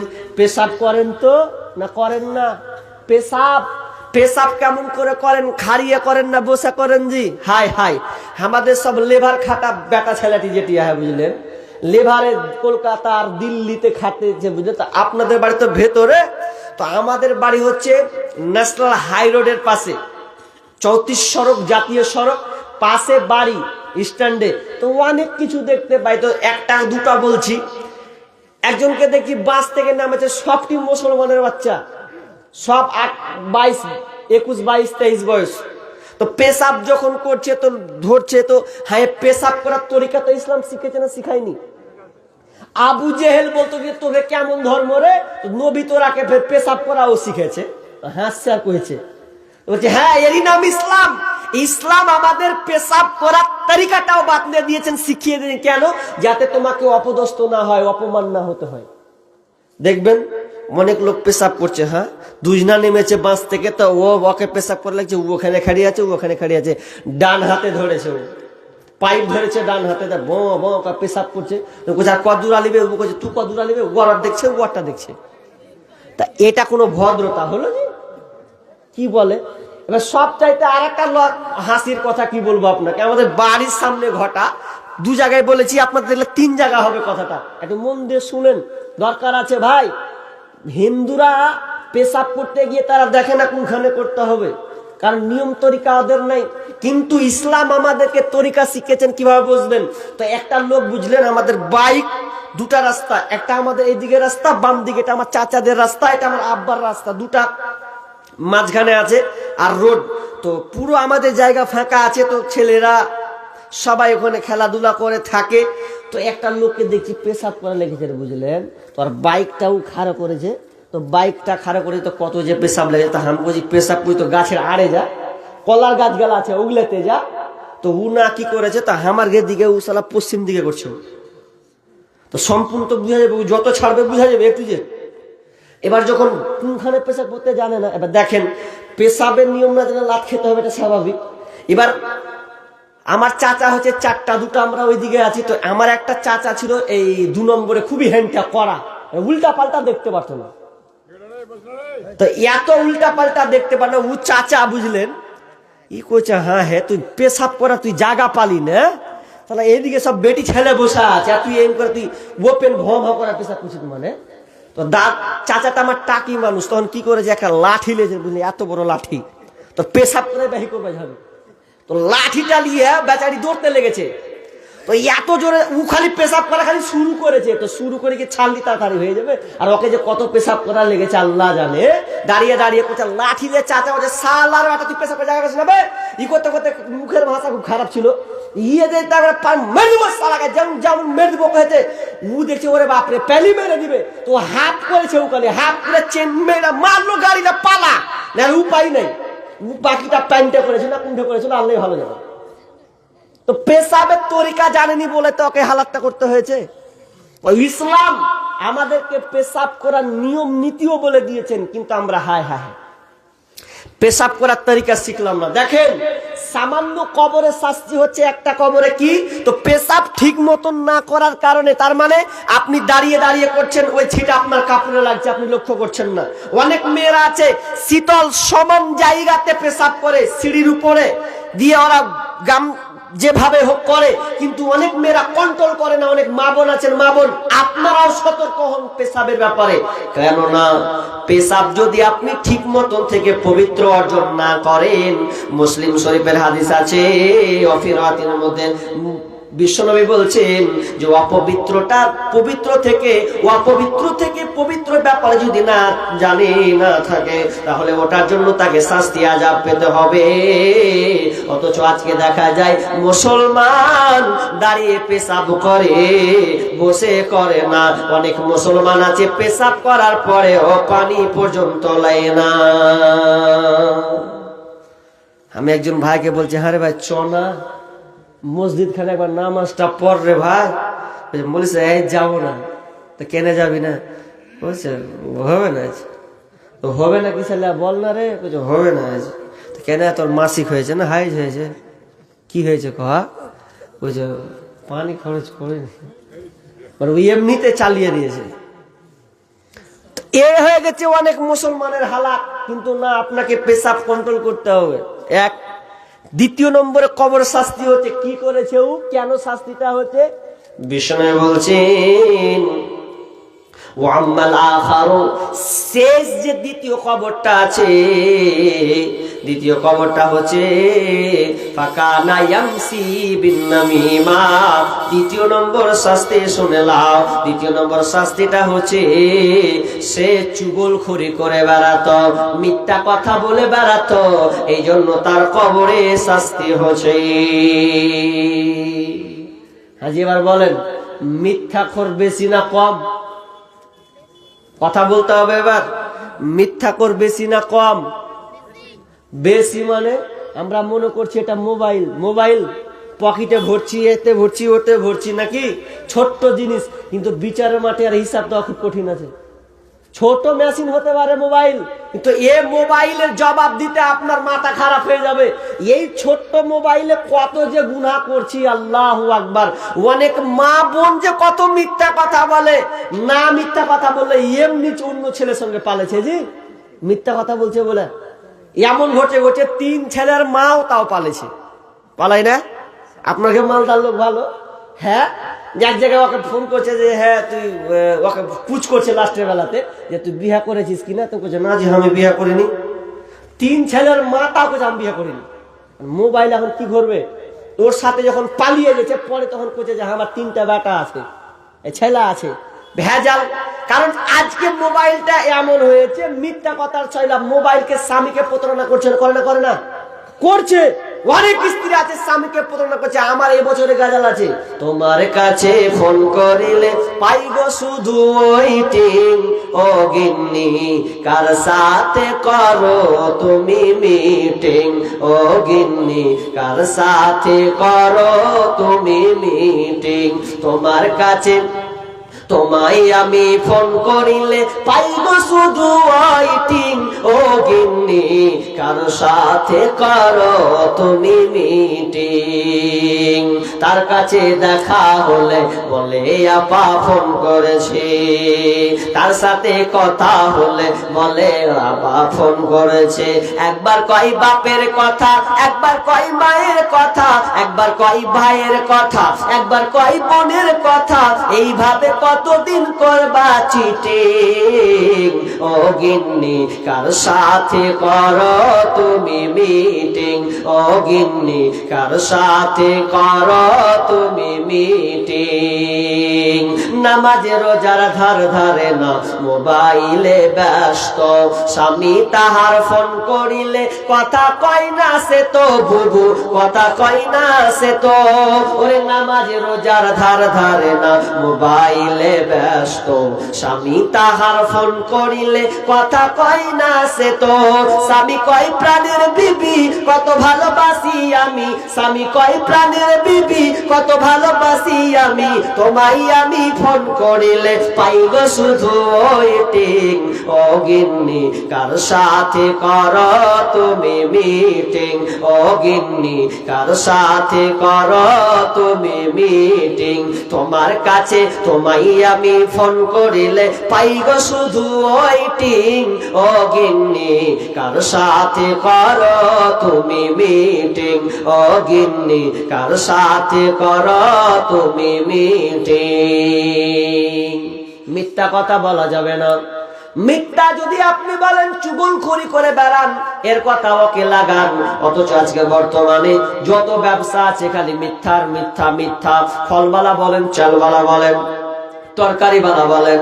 আলুবালা বলেন যত ধরনের ব্যবসা আছে মিথ্যা না হলে ওর ব্যবসা চলে না আবার কথা বলে মৌলভী সাহেব মিথ্যা কথা না বলে আমার ব্যবসা চলবে না না না না এটা তোমার মিথ্যা কথা সত্য কথা বলে তুমি ব্যবসা করো তাহলে তোমার ব্যবসাটা হালাল হবে যদি মিথ্যা কথা বলো তাহলে তোমাকে সেই কবরের আযাব খেতে হবে শুধু তাই নয় সামুরা বিন জুনদুব হাদিসটি বর্ণনা করছেন বুখারীর হাদিস বিশ্ব নবী যখন ফজরের সময় হয়ে যেত ফজরের সময় হয়ে গেলে আপনার কিনা মুসল্লির দিকে মুখ করে বলতেন ওরে আমার সাহাবীরা তোমরা কি আজকে স্বপ্ন দেখেছো তোমরা কি আজকে কোনো স্বপ্ন দেখেছো তখন সাহাবীরা বলছেন না ইয়া রাসূলুল্লাহ আজকে আমরা কেউ স্বপ্ন দেখিনি তখন বলছেন নিয়ে তাহলে শোনো আমি আজকে একটা স্বপ্ন দেখেছি ভয়ঙ্কর স্বপ্ন কি স্বপ্ন দেখেছো বিশ্বনবী বলছেন ওরে সাহাবীরা শোনো লম্বা ঘটনা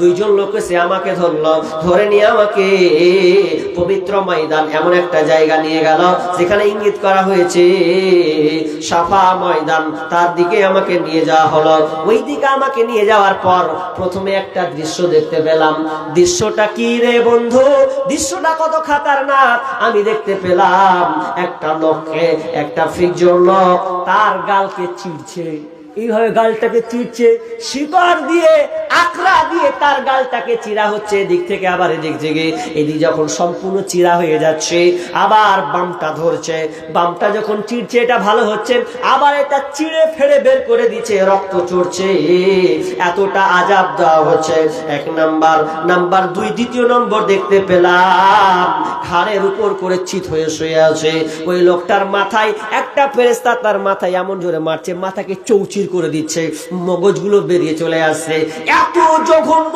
এত মগজ যে রক্ত বের হচ্ছে কি কেন হচ্ছে তারা বলছেন চলেন সামনের দিকে আবার সামনের দিকে যাই তিন জায়গায় দেখতে পেলেন তন্দুরি রুটি যেখানে করা হয় তন্দুরি দেখেছেন রুটি করা হয় খোলা তন্দুরি সেই তন্দুরির মুখটা ছোট ভিতরটা গর্ত অনেক সেখানে দেখছে অনেক মানুষ দাও দাও দাও দাও করে জ্বলছে একটার পরনে কাপড় নাই ছেলে আর মেয়ে আছে জমা জমা হয়ে লেগে আছে আগুনটা যখন জ্বলছে দাও দাও করে যেন উপরে উঠে যাচ্ছে মনে নিচে নেমে যাবে আবার যখন আগুনটা নামছে তো নিচে আবার সবটিকে নিচের দিকে নিয়ে চলে যাচ্ছে বলছেন এটা কেন কি শাস্তি কেন শাস্তি দেওয়া হয়েছে আগে চলেন নাম্বার 4 নম্বর জায়গায় দেখতে পেলাম বিশ্বনবী ভয়াবহ দৃশ্য দেখতে পেলেন দৃশ্যটা কি নদী রক্তে ভাসছে ভাসছে, নদীর রক্ত, পানির আপনার নদী নয়, পানির নদী নয়, নদীটা হচ্ছে রক্তের নদী। ওই রক্তের নদীতে দেখতে পাচ্ছে একটা লোক আসছে, আর একদিকে একটা লোক দাঁড়িয়ে আছে, পাথর দিয়ে তার মাথায় মুখে মারছে। যেমনই মারছে আবার ওই দিকে উঠার জন্য চেষ্টা করছে, ওদিক থেকে পাথর মারা হচ্ছে। এক কথায় সে উঠতে পারছে না, না নিচে ধরছে, না ডানে ধরছে, না বামে ধরছে। মনে হয় মহাসমুদ্রের মধ্যখানে তাকে ফেলে দেওয়া হয়েছে, কোনো কিনারা আসে পাই না। আলোচক বলছেন কেন শাস্তি হয়েছে জি? বলছে আরো সামনে চলেন। সামনে গিয়ে তিনি সুন্দর শ্যামল ভালো একটা জায়গা নিয়ে গেলেন। জায়গাতে নিয়ে গিয়ে তিনি দেখতে পেলেন একটা বট গাছ, বট গাছের চারদিকে একটা বৃদ্ধ লোক, বয়স্ক লোক, তার সঙ্গে কত ছোট ছোট ছেলে মেয়ে আছে। ওই ছোট ছোট ছেলে মেয়েরা তার সঙ্গে খেলনা করছে। তারপরে দেখলাম একটি পাশে আগুন নিয়ে দাও দাও দাও দাও করে জ্বালাচ্ছে। বলছেন এটা কি? বলছে সামনে আর একটু উপরে চলেন। এরকম বট গাছের উপরে যখন উঠিয়ে দেওয়া হলো, উঠিয়ে দিয়েছেন, আহারে এত সুন্দর দৃশ্য। সেই দৃশ্যতে দেখলাম বৃদ্ধ যুবক ছেলে মেয়ে সবাই, নর নারী ছোট বড় সবাই যেন ওখানে আছে। তারপরে আবার উপরে উঠানো হলো, একটু উপরে দেখলাম সেখানে যুবক আর বৃদ্ধ লোক আছে। এরপরে সম্পূর্ণ করার পর এবার বিশ্বনবী বলছেন বলো না কি ওগুলা হয়েছিল? তখন ফেরেশতারা বলছেন ইয়া রাসূলুল্লাহ, আমি জিবরাইল হচ্ছে মিকাইল আপনাকে দেখাচ্ছি ভয়াবহ দৃশ্য। কি সেই দৃশ্য ভালো করে শুনলেন। প্রথম নম্বর দেখেছিলেন যার গালকে চিড়া হচ্ছে, ওই লোকটাকে, যে লোকটা দুনিয়াতে মিথ্যা কথা বলতো, একের কথা ওকে লাগাতো, ওর কথা ওকে লাগাতো, এক কথায় পাশের বাড়ির সঙ্গে সব সময় ভাই ভাইয়ে দ্বন্দ্ব লাগাতো, আর ওখান থেকে বেরিয়ে যেত। এই জন্য লোকটার এইরকম শাস্তি হচ্ছে। মিথ্যা কথা বলবেন, খুব বাহাদুরি দেখাচ্ছেন। মিথ্যা কথা না বললে আপনার দিন যায় না। মিথ্যা কথা বলবেন, গাল চিড়ার শাস্তি আপনাকে পেতেই হবে। ওটা শাস্তি কোথাকার? ওটা কবরের শাস্তি। ওই শাস্তিটা হবে কবরের শাস্তি। কবরে তাকে এইরকম শাস্তি দেওয়া হবে। একটা গেল গাল চিড়া, দ্বিতীয় লোকটা কে? যে দ্বিতীয় লোকটার মাথাকে মেরে চাউচির করে দেওয়া হচ্ছে। দ্বিতীয় লোকটা বিশ্বনবী বিশ্বনবীকে বলছেন ফেরেশতারা ওই লোকটা কে? যেই লোকটা কোরআন তেলাওয়াত করত, কিন্তু কোরআন জানতো, কিন্তু কোরআন পড়তো না, পড়লেও ঠিক মতন আমল করতো না, কোরআন থেকে সে অনেক দূরে থাকতো। এই জন্য তার এই শাস্তিটা এইরকম হচ্ছে। নাম্বার 3 নম্বর ব্যক্তিকে আমি দেখলাম অনেক লোক ছেলে মেয়ে একসঙ্গে উলঙ্গ আবার ন্যাঙ্গা হয়ে তারা জাহান্নামে দাও দাও দাও দাও করেছে যে তন্দুরের মধ্যে, গর্তের মধ্যে। ওরা কারা? ওরা হচ্ছে যারা দুনিয়াতে জিনা ব্যভিচার করত। মুসলমান আজকে দেখা যায় জিনার সৈলাভ চলছে। জেনা কত খারাপ হয়েছে জানেন? মোবাইল থেকে যদি শুরু করেন, আমি গতবার বলেছিলাম এবিসি নিউজের রিপোর্ট দিয়েছিলাম যে ভারতবর্ষে 5 লাখ শিশুগুলোকে হত্যা করা হয়। এটা এখন আবার বেড়েছে। 5 লাখ শিশুকে হত্যা করা হয়। তো 3টা কারণ তারা বর্ণনা করেছেন। একটা কারণ কি? একটা কারণ বর্ণনা করছেন, সেটা হচ্ছে কি যে সন্তান বেশি নিবে না, মেরে দিচ্ছে, 2টার বেশি নিবে না, যেমন করে হোক মারতে হবে। একটা কারণ বের করেছেন। দ্বিতীয় কারণ কি করেছেন? যে বিয়ের আগে অনেক মা প্রেগনেন্ট, বোন প্রেগনেন্ট হয়ে বসে আছে। না এরকম আপনার এলাকায় নাই, কিন্তু মালদার ডিস্ট্রিক্টে তো আছে, ঘটেছে যে বিয়ে হয়নি তার আগে প্রেগনেন্ট হয়ে বসে আছে, পেটে বাচ্চা। তখন মা তখন কি করবে? কি লাজে কোন কার সঙ্গে পরকিয়া করতে গিয়ে, জেনা করতে গিয়ে ধরা, মানে এর হাল হলো। এখন যদি গরিব ঘরের বেটি হয় তো আর কোনো রাস্তা আছে যে ওকে বলবে যে এক কাজ মরগা, মরার বেটি মরগা, তাহলে বিষ খায় লেগা, এই হচ্ছে। আর না হলে বাচ্চাটাকে মেরে দে। আহা, 10 মিনিটের আবেগ মাগো 5 মিনিটের মন, কে তুমি মা দেখতে দিলা না এই পৃথিবীর মুখ, জোর করে আসিনি তোর শরীরে আমি পৃথিবীতে নাকি সন্তান হয় মায়ের কাছে দামি। তবে কেন সুখের ভুলে আমায় পেটে নিলা, সুখের শেষে কেটে ছিঁড়ে আমায় ফেলে দিলা। একদিন তুমি আমার কাছে আসবে ঠিকই মাগো, কি বলবে আল্লাহর কাছে জমা করে রাখো। আমি তো বেঁচে গেছি, বেঁচে গেল মান, নইলে লোকে বলতো মরে অবৈধ সন্তান। একটু অবৈধ সুখ পেতে মা আমায় পেটে নিলে, কলঙ্কের ভয়ে তুমি আমায় ছুঁড়ে ফেলে দিলে। তোমার মাও করতো যদি, তোমার মাও করতো যদি তোমার সাথে এমন, বুঝতে মাগো সেদিন তুমি মৃত্যুর যন্ত্রণা কেমন। ওরে মা, ওরে বোন, তোমাকে বলি শোনো খবরদার, তুমি জেনার নিকট যেও না। আল্লাহ বলছেন ওয়ালা তাকরাবুজ জিনা, লা তাকরাবুজ জিনা, খবরদার তোমরা জিনার নিকটবর্তী হবে না। কারণ জিনাটা এমন একটি খারাপ জায়গা, কোন মানুষ যদি জীবন জেনায় একবার চলে যায়, ধোকার লাইনে চলে যায়, তাহলে বাঁচার তার কোনো পথ নাই। অথচ আজকে দেখা যায় মুসলমানের ঘরে ঘরে ঘরে ঘরে ঘরে জেনার সয়লাভ চলেছে। আবার অনেকে বাপ মাকে ফাঁকি দিয়ে ছেলে মেয়ে প্রেম করে আবার কোর্ট ম্যারেজ করে চলে আসে। এগুলা সব জেনা, সব জেনা।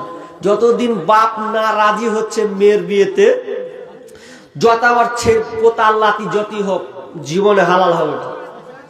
হালাল কোর্ট ম্যারেজ করে আর ফোর্ট ম্যারেজ করেন, উপায় নেই। বাপ যদি রাজি না হয়, আবার নতুন করে বিবাহ করাতে হবে ওকে। মা বোন খবরদার, জেনা থেকে বাঁচো। মোবাইলে যত ছেলে ছবি আছে ডিলিট করে দাও। ওরাকে তোমরা চিনো না, বেড়ে ছেলেকে চিনো? বেটা ছেলে তোমরাকে ভাবে সালপাত, ভালো করে মনে রাখিও। সালপাত বুঝেন জি? সালপাত খেলে সালপাত ফেলে দেয়, রাখবে? মা বোনকে বলবো আপনারা কাঁচা থালার মতন হন, সালপাত হয়েন না। কাঁচা থালা মা বোনেরা কোনদিন ফেলে দেখেছেন? ফেলে মানে একটু যদি উল্টা পাল্টা করতেন কবে যে কিনে খাওগা, কিনে কাঁচা থালা মায়ের বাড়ি থেকে নিয়েছি, তো মাথা খারাপ, এরকম বলবে। আর সাল পাতে খেতে শিখেন। দেখেন আমি আসছি শেষের দিকে, আসছি চলেছি, হ্যাঁ চলে এসছি শেষের দিকে। তো কি বললাম যে আপনি এই জেনা থেকে বাঁচার চেষ্টা করুন।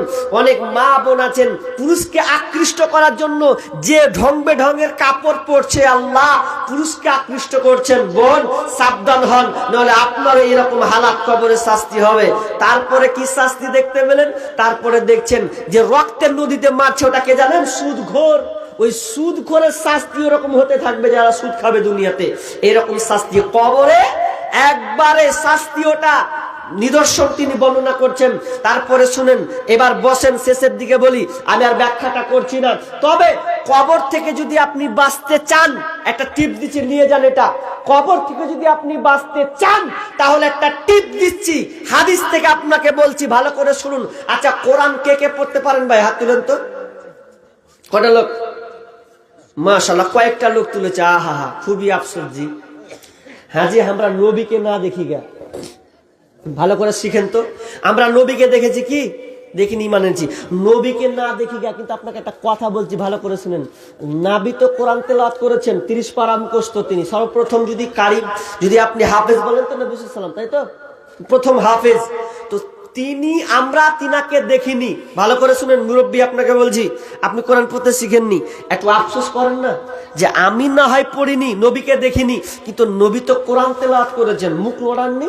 কি পড়েছেন? বিসমিল্লাহির রহমানির রহিম, আলিফ লাম মিম, যালিকাল কিতাবু লা রাইবা ফীহি হুদাল লিল মুত্তাকিন। তার মানে আপনি যখন এইভাবে পড়বেন, নবী তো এইভাবে পড়েছেন, ঠোঁটখানটা তো তার এইভাবে নড়াচড়া করেছে, আপনি যখন পড়বেন তো আপনার ওই রকম ঠোঁট নড়বে। নবীকে আপনি না দেখেন, কিন্তু আপনি যদি কোরআন পড়েন তো নবীর সঙ্গে আপনার নবী যেমন ঠোঁট নড়েছে, আপনার ওই রকম ঠোঁট নড়তে নড়তে আপনার যাবে। তাহলে একবার কি আপনার আশা জাগে না নবীকে না দেখে? তো নবী যেভাবে কোরআনটা পড়েছে ওইভাবেও আমি আমার বাড়িতে গিয়ে হরফের উপরে হাত দিয়ে দিয়ে দিয়ে দিয়ে আমিও নবীর মতন করে কোরআন তেলাওয়াত করব, এই ইচ্ছাটা কি আপনার জাগে না? কবরে আপনি যাবেন, খালি ছেলে মেয়েদেরকে জানেন কি বলবো, দুঃখের কথা, ছেলে মেয়েদেরকে টিউশনি দিচ্ছে যে সামনে মাধ্যমিক যাবে, ফেব্রুয়ারিতে আপনাদের নাকি ফেব্রুয়ারিতে মাধ্যমিক আছে, তো এই মাধ্যমিকের জন্য বেটা বেটিকে কত যে টিউশনি দিয়েছে আল্লাহ ভালো জানে, ফেলবেন কত যে টিউশনি দিয়েছেন তা আল্লাহ ভালো জানে।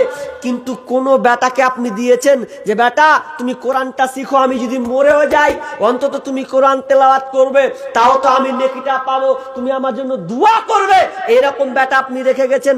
রেখে তো জানি মৌলবীর সঙ্গে আপনি ঝগড়া করেছেন। কারণ আপনার ছেলেকে যখন আপনি পড়াচ্ছেন টিউশনিতে 500 টাকা 1000 টাকা কোনোদিন কেয়ার করেননি, কোনোদিন বলেনি যে কমলেন দিয়ে দিয়েছেন বেটাকে পাস করাতে হবে। আর মৌলবীকে যখন বলছি যে 100 টাকা নেন 200 টাকা নেন, কোনোদিন বুক ফুলিয়ে বলেছেন মৌলবী সাহেব আমার ছেলেকে আপনি কোরআন পড়ান শুদ্ধ করে, আপনাকে আমি মাসে 500 টাকা 1000 টাকা দেব, এরকম বলেছেন? জি না। যেই আখেরাতে আপনার জন্য কাজে লাগবে, দুনিয়াতে যতই ডিগ্রি করুক আপনার ছেলে আর আপনি, কোনো কামিয়াব হবে না। কবর থেকে বাঁচুন, কারণ বিশ্বনবী কবর থেকে আমাদেরকে বাঁচতে বলেছেন, এবং দোয়া পর্যন্ত শিখিয়ে, লাস্টে শিখাবো দোয়াটা, যারা শিখবেন ছোট্ট দোয়া, এই দোয়াটা আপনি তাসাহুদে বসেও বলতে পাবেন, এমনি সময়ে বলবেন, কোনো অসুবিধা নাই। কিন্তু দুর্ভাগ্যজনক আমরা কবর থেকে বাঁচার চেষ্টা করি না, অথচ কবর। শুধু তাই নয়, আপনি কবর থেকে যদি বাঁচতে চান তাহলে আপনাকে কি করতে হবে? দান করতে হবে। শুধু তাই নয়, যারা কোরআন পড়তে জানেন, একটা সূরা আছে, সূরা নাম হচ্ছে সূরা মুলক। সূরা মুলক জানেন কি? এর প্রথমটা কি? তাই তো, তাবারাকাল্লাযী বিয়াদিহিল মুলক। এই সূরাটা আপনি পড়বেন, কারণ বিষ্ণু বলছেন সূরাতুল তাবারাকা হিয়াল মানিয়াতু মিন আযাবিল কবর। বিষ্ণু বলছেন যারা প্রতিদিন সূরা মুলক পড়বে, এই সূরা মুলক পড়লে ওদের কবরে শাস্তি হবে না, কবরে শাস্তি তাকে টাচ করবে না। যখন লাশকে রাখা হবে, পায়ের দিক দিয়ে রাখা হয়, পা বলবে খবরদার খবরদার, একে টাচ করবি না। কোমর পর্যন্ত যাবে, কোমর পর্যন্ত বলবে খবরদার লাশকে টাচ করবি না, খবরদার টাচ করবি না। মাথা পর্যন্ত যাবে, খবরদার লাশকে টাচ করবি না, খবরদার টাচ করবি না, কারণ সে আমাকে পড়েছে। সূরা মুলক এসে বলবে খবরদার এই লাশকে শাস্তি দিবি না। তাহলে অন্তত আপনি আগে কোরআনটা পড়তে শিখুন, খুবই সহজ। কিছু পারুন আর না পারুন, দেখেন 4 মাস 6 মাস লাগবে, আপনার বয়স 40-50 হলেও আপনি পারবেন যদি আপনি ইচ্ছা করেন। আমি পড়িয়েছি, আমি তো 2 বছর থেকে জলসা প্রোগ্রামে আছি, যখন পড়াতাম এর আগে আমার কাছে 30-40 সব রকমের আমি পড়িয়েছি, মসজিদে থেকে যে পড়িয়েছি, অনেকে অনেক আম্মা পাড়া পর্যন্ত ধরে নিয়েছে। তা আপনি আপনার গ্রামের মৌলবি আছে, ওর কাছে বসুন, সময় দেন, নেন, দরকার হলে আপনি পার্সোনাল বসুন, দরকার হলে আপনি 500 টাকা দেন। কত টাকা কোন দিকে যাই এই কোরআনটা শেখার জন্য? অন্তত আপনি আপনার ইনকাম থেকে যাক 5000 টাকা গেল নাই, 5000 টাকা গেল, কি আছে? অন্তত কোরআন পড়তে শিখুন আল্লাহর হস্তে। আর কবরের আযাব থেকে বাঁচতে হলে দান করতে শিখুন। দান কেমন করবেন? দান নিজের হাতে করতে শিখুন ভাই। খবরদার কেউ কারো আপন নয়, এটা মনে রাখবেন, কেউ কারো আপন নয়। কবরে যতক্ষণ রাখতে দেরি ততক্ষণ আপনাকে মনে রাখবে, কবরে শুয়ে যাবেন আপনার কেউ কোনোদিন খবর নেবে না। কতদিন বলেছি বাপজি, আপনি যে টাকা পয়সা সন্তানের জন্য আপনি রেখে যাচ্ছেন, সেই সন্তান যদি কুলাঙ্গার হয়, বেঈমান হয়, বদমাশ হয়, আর ওই টাকা যদি হারামে লাগায়, সমস্ত শাস্তি পাপ আপনার কবরে যাবে। যাদের জন্য আপনি ভেবেছেন যে আমার সন্তানের জন্য গাড়ি দিলাম, বাড়ি দিলাম, জমি জায়গা দিলাম, দিয়ে আপনি ছেড়ে চলে গেলেন কবরে, শাস্তি শাস্তি পেতে আপনাকে হতেই হবে।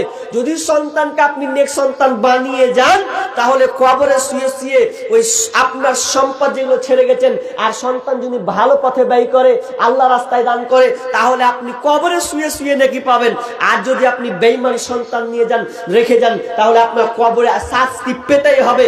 আর একটা কথা বলে রাখি বাপজি, আপনাকে বলছি, আপনার মাল ততক্ষণ যতক্ষণ বেঁচে আছেন ততক্ষণ, মরে যাবেন ওগুলো আপনার মাল নয়, ওগুলো হবে ওয়ারিসের মাল। এটা কতদিন বলে আসছি, কিন্তু আমরা বুঝার চেষ্টা করি না, বলি দেখা যাবে, পরে দেখা যাবে। দেখা যাবে। আপনি এখানে কটা লোক বৃদ্ধ লোক আছেন, বয়স্ক লোক আছেন, বলেন তো, আপনার চোখের সামনে আপনার ছেলে আপনার জন্য বেঁচে আছেন, কোন আপনার সন্তান 5,000 10,000 টাকা দান করেছে, 2,000 টাকা, যে আব্বা বেঁচে আছে, আল্লাহ আব্বা দেখুক আমি এখন 2,000 টাকা দিলাম, এরকম কটা সন্তান আছে দেখাতে পারবেন? মরে গেলে একটু অনুসরণ করে দেয়, কিন্তু আপনার মন কি বলে যে আমার বেটা এখনো আছে, আমার চোখের সামনে 2,000 টাকা আল্লাহর রাস্তায় দিবে, এরকম দীর্ঘ বিশ্বাস আছে না? বিশ্বাস, আপনি যে ভাতটা খান ওটা গেলে ভাগ হয়, কোন বেটা কখন খিলাবে, ও বলছে তুই একদিন। বাপের খাবার ছেলেরা পালি সিস্টেম করে, কেমন মৌলবীদের পালি, মৌলবীদের সিস্টেম করে খাওয়াই, তো আপনি টাকা দান করবে আপনার জন্য দূরের কথা। শুধু তাই নাই, ছোটবেলায় টানাটানি করেছে, বড়বেলায় বলে তুইলে। কত দেখলাম যে বাপ মরছে, লাস্টের বেলা সহি করে লিছে, দেখ জাগা নিয়ে মারপিট হয়েছে। আপনাকে কত নজির দিব, মাকে বারান্দায় ফেলেছে, গোয়াল ঘরে রেখেছে, এরকম কতটা আছে। তো আপনি বেঁচে আছেন যতক্ষণ, ওই তো কথা আছে না, থাকতে গরু বাইনা হাল, তার দুঃখ সর্বনাশ। আপনি যতক্ষণ মালিক আছেন ততক্ষণ এদিকে ওদিকে করতে পারবেন, মরে গেলেন মালিকের খতম, খেল খতম। আল্লাহর রাস্তে যেটুকু দিয়ে যাবেন সেটুকু আপনার। আর একটা হাদিস বলেছিলাম যে আপনার নিজের মাল হচ্ছে 3টি, মুখস্থ করে বাড়ি যান যদি না শুনে থাকেন। আপনার নিজের মাল কয়টি জানা আছে কি? গনেলেন। আপনার নিজের মাল 3টি। কয়টা বললাম জি? 3টি। কিন্তু 2টা নষ্ট হবে দুনিয়াতে, একটা থাকবে। আপনি যেটা খাবেন ওটা আপনার মাল, এটা হাদিস বলছি আপনাকে। আবু হুরায়রা হাদিস বর্ণনা করছেন কি, যে আপনি যেটা খান ওটা আপনার মাল, যতক্ষণ খাচ্ছেন, এটাকে খানা বলা হয়। কিন্তু খানার আবার বিপরীত হয়ে যাবে পায়খানা, থাকবে না, ভ্যানিস, খেলেন নষ্ট হয়ে গেল। যেটা শরীরে পরে আছেন ওটা পোশাক, ওটা পরলেন, ওটা আপনার, কিন্তু নতুন হতে হতে একদিন কি হবে জি ভাই? পুরাতন, নতুন থেকে পুরাতন। আর 3 নম্বর আপনার মাল, সেটা হচ্ছেন আপনি আপনার সম্পদ থেকে যেটা আল্লাহ রাস্তায় জমা করেছেন, ওটা হচ্ছে আপনার মাল। বাকি মনে করছেন বাড়ি রেখে গেলাম, টাকা পয়সা গুলো আপনার নয়, ওটা ওয়ারিসের মাল। আপনি বুঝতে পারেননি, আপনাকে বুঝাবো। আমি এদিক হয়ে এসেছি ভালুকা হয়ে, তো ভালুকাতে নেমেছি। ভালুকাতে আপনি টিকিট ধরুন, টিকিট ধরে বলবেন আমি মালদা যাব। মালদা যদি ধরেন তো টিকিট মিনিমাম 40 টাকা, কটা 40-50 টাকা নিবে মালদা গেলে। মালদা যদি যান, আচ্ছা ট্রেনটা যদি কলকাতা পর্যন্ত যায়, কিংবা বর্ধমান পর্যন্ত যায়, কিংবা দিল্লি পর্যন্ত যায়, তা আপনি টিকিটে আপনি বসলেন একটা সিটে বসলেন, তো সিট পেয়ে, আচ্ছা বলেন বাবজি আপনার উত্তর দেন তো, মালদা যখন চলে আসবে তখন সিটটা থেকে আপনি নামবেন কি নামবেন না? নামবেন তো, কথাটা ভালো করে বুঝিয়েন, নামবেন। আচ্ছা নামার পর বলেন তো, সিটটা ফাঁকা থাকবে না অন্য কেউ বসবে? হ্যাঁ, অন্য কেউ বসবে। ঠিক তেমনি ভাবে আপনি যতক্ষণ বেঁচে আছেন ততক্ষণ আপনার মাল।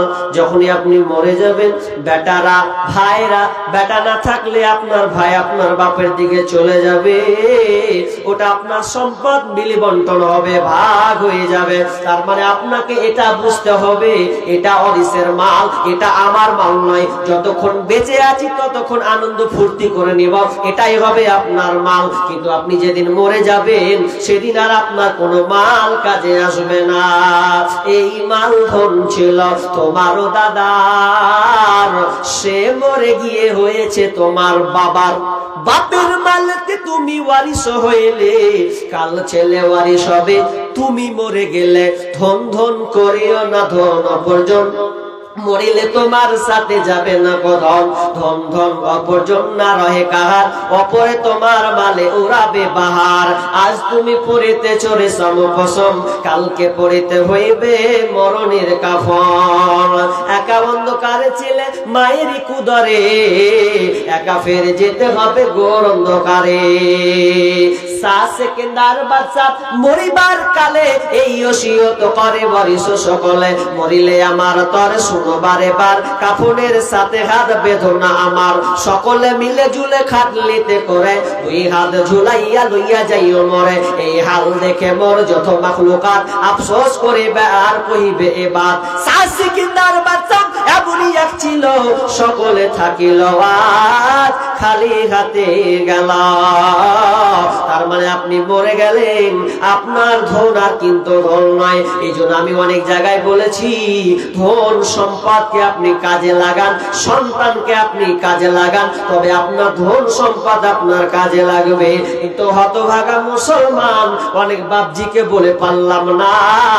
একজন বাংলাদেশের ডাক্তারকে প্রশ্ন করা হয়েছে, ডাক্তার মশাই আপনাকে কোনোদিন 4 চাক্কায় নিজে কিনতে দেখলাম না, অথচ আপনার দিনে লাখ লাখ টাকা ইনকাম, দিনে আপনার 1 লাখ টাকার উপরে ইনকাম, এরপর আপনি 4 চাক্কা নিয়ে আসেন না।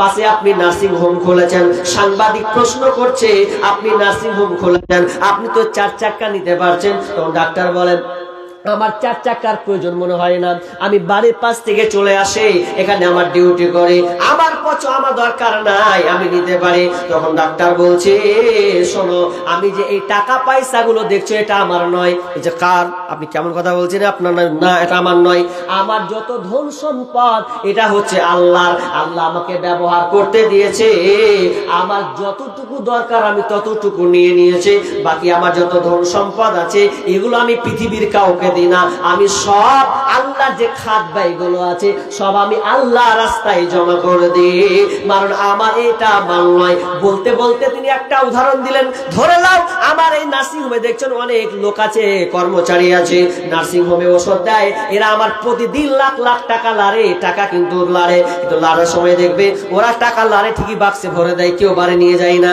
লারা কামড়ালে কাস্টমারকে দিলে আবার ঢুকালে এরকম করে। ঠিক তেমনি ভাবে আল্লাহ আমাকে ওইভাবে সম্পদ দিয়েছে, আল্লাহ আমাকে লাড়তে দিয়েছে, যতটুকু দরকার অতটুকু নেই, বাকি আমি আল্লাহ রাস্তায় জমা করে দিই। ও ডাক্তার বুঝলো যে এটা আমার মাল না, বাকিতে আল্লাহর মাল। আসলে আমাদের মাল এগুলো নয়, আল্লাহ আমাদেরকে ব্যবহার করতে দিয়েছে, যতটুকু দরকার ব্যবহার করে নাও, বাকি তোমাকে ছেড়ে যেতে হবে। বন্ধু শেষে একটি কথা বলি, টাচ একটি কথা ভালো করে শুনেন, যখন আপনি মরে যাবেন, লাশ হয়ে যাবেন, দেখেন না আপনারা, আজকে আমি যখন আসছিলাম আপনাদের গ্রামের কে মারা গিয়েছে, ডাক্তার ইব্রাহিম শেখ, দেখেন তো মারা গেল, আপনারা সবাই রেখে চলে এসেছেন, আচ্ছা কেউ কি তার খবর নেবে? আর কেউ খবর নেবে না। মানুষ যখন মরে, নিজেকে আপনি ভাবুন, আপনি নিজেকে ভাবুন যে আমার কি অবস্থা হবে। ডাক্তার সামনে গেছে কবরে, তো বাড়ি থেকে একবার শোনত, একটু ঘুমান্ত, তো ঘুমিয়ে হাজি আর একটা এক জায়গায় কথা বলছি যে হাজি ভাই কবর থেকে ভয় লাগে না? ভয় যদি না লাগে তো একদিন মসজিদে যে খাটটা আছে না, ওই খাটটাতে একবার রাতে ঘুমিয়ে দেখিয়ে তো কেমন লাগে, ট্রাই করে দেখিয়ে তো একবার, কেউ নাই রাতে 12টা 1টায় চলে যাও, একবার ঘুমিয়ে দেখো তো 8 ঘন্টা 10 মিনিট কেমন লাগে, এবার ট্রাই করে দেখো, জান খাতরা হয়ে যাবে আপনার। কিন্তু আপনাকে যেতে বলছি না, আপনাকে বুঝানোর জন্য বলছি যে আপনি মনে করেন বাড়িতে ঘুমিয়ে আছেন, ধরুন আপনি মরে গেছেন, কি হবে? মনকে বলেন মন আমি এখন ধরলেন মরে গেলাম, মরে গিয়েছি মন, এখন মরা অবস্থা কি হবে আমার? সবাই কাঁদছে, সবাই আমার জন্য চোখের পানি ফেলছে, কে বলছে ভাই তাড়াতাড়ি কর, ভাইয়ের সময় হয়ে গেছে, আব্বার সময় হয়ে গেছে, তাড়াতাড়ি করে দাফন আপনি কিনা গোসল দাও। সবাই গোসল করবে, পরন থেকে আপনার কাপড় করে উলঙ্গ করে দেবে, শেষ গোসলটা আপনাকে করা দেবে, শেষ গোসল করবে মন, এরপরে সবাই কাঁদবে আর বলবে তাড়াতাড়ি করে কাফনটা পরিয়ে দাও। মন সবাই আমাকে কাপড় পরালো, কাপড় পরা পর আমি দেখছি আর আমার সঙ্গে কোনো কাপড় যুক্ত নাই, সাদা কাটা কাপড় আছে। এবার সবাই বলছে তাড়াতাড়ি করে লাশকে নিয়ে চল। আপনি বলছেন মন যাকে ছাড়া আমি চলতে পারতাম না সেই বিবি পর্যন্ত আমাকে ছেড়ে দিচ্ছে, যাকে ছাড়া গ্রামে চলতে পারতাম না তারা পর্যন্ত বলছে লাশটাকে নিয়ে চল, আর রাখা যাবে না। সবাইকে দেখছি আমার খাটলিয়া ধরেছে, আমার বন্ধু ধরেছে, আমার ভাই ধরেছে, আমার কাকা ধরেছে, সবাই মিলে নিয়ে যাচ্ছে। আমি এমন একটা মানুষ অন্ধকার দেখলে আমার ভয় হয়, অথচ কবরটা দেখবেন কত অন্ধকার। যখন লাশকে রেখে দেওয়া হয়, আস্তে আস্তে করে না হয় বাপ নামে কিংবা বেটা নামে কিংবা বন্ধু নামে, শেষবারের নামে নেবে নেই, আর কিন্তু নামে না উঠে যায়, দিয়ে আস্তে আস্তে করে একটা করে বাঁশ দেয়। ওরে মন, বাঁশ দিচ্ছে আমার উপরে যেন বাঁশ ফেলা হচ্ছে, আমি আর যেন আস্তে আস্তে অন্ধকার নেমে আসে। সবাই চাটাই মেরে দিল, অন্ধকার আর যেন ফুটে ফুটে আলো পাচ্ছে। মাটি যখন চাপাচ্ছে মনে হয় আমি আর কিছু দেখতে পাই না, অন্ধকার পুরো হয়ে গেছে। আরে আমি কেমন করে এখানে একা একা ঘুমাবো, কেমন করে আমি একা একা থাকবো, এটা তো অসম্ভব। কিন্তু কেউ আপনাকে সাড়া দেবে না, কেউ আপনার কথা শুনতে পাবে না। আপনি ঠিক চিৎকার করবেন, একবার বলেন মন, মরে গেলে আমার হালাতটা কি হবে, কেমন করে আমি থাকবো। অতএব এই জিনিসটা যদি আপনি ভাবেন, অন্তত যদি না ভাবেন, কবরস্থান গিয়ে যান, একটু দাঁড়ান, কি হালাত হবে যান, একটু ইমিরালা নির্জনে যান, দিয়ে দেখেন কবরে আমার আব্বা আছে, ভাই আছে, বন্ধু আছে, প্রতিবেশী আছে, আমাকে ওখানে যেতে হবে, কেমন করে ওখানে আমি থাকবো। এই অন্তটা দিলে টানেন, দেখেন আপনার মধ্যে পরিবর্তন আসবে, আপনার মনে চেঞ্জ আসবে। আর তখনই আপনি ভাবতে পারবেন এই দুনিয়াটা ক্ষণস্থায়ী, চিরস্থায়ী নয়।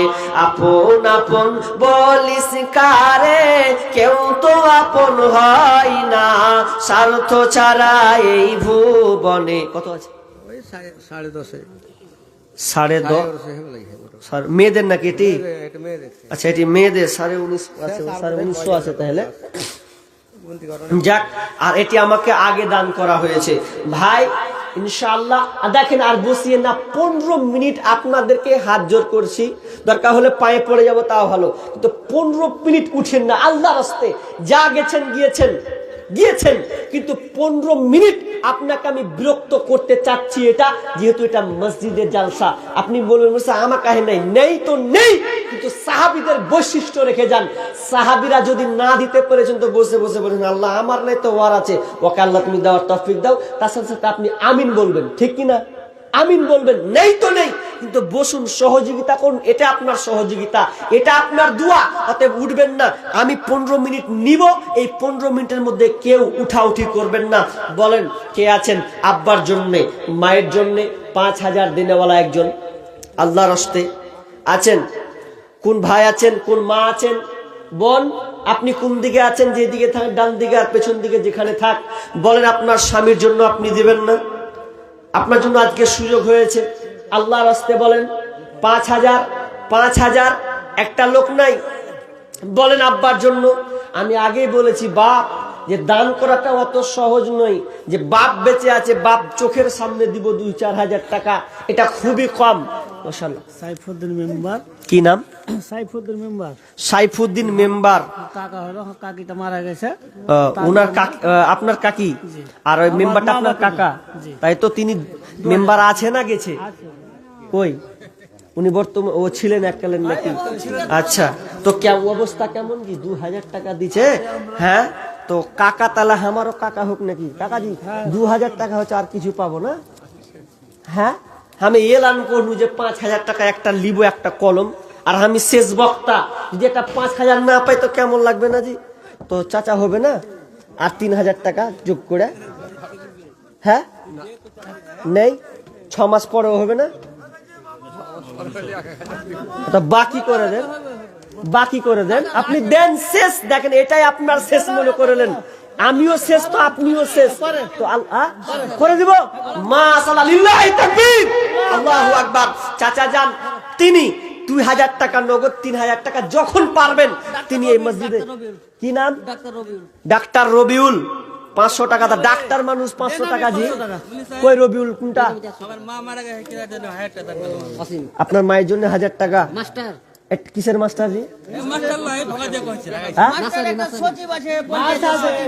1000 টাকা দিলে হবে মাস্টার মশাই?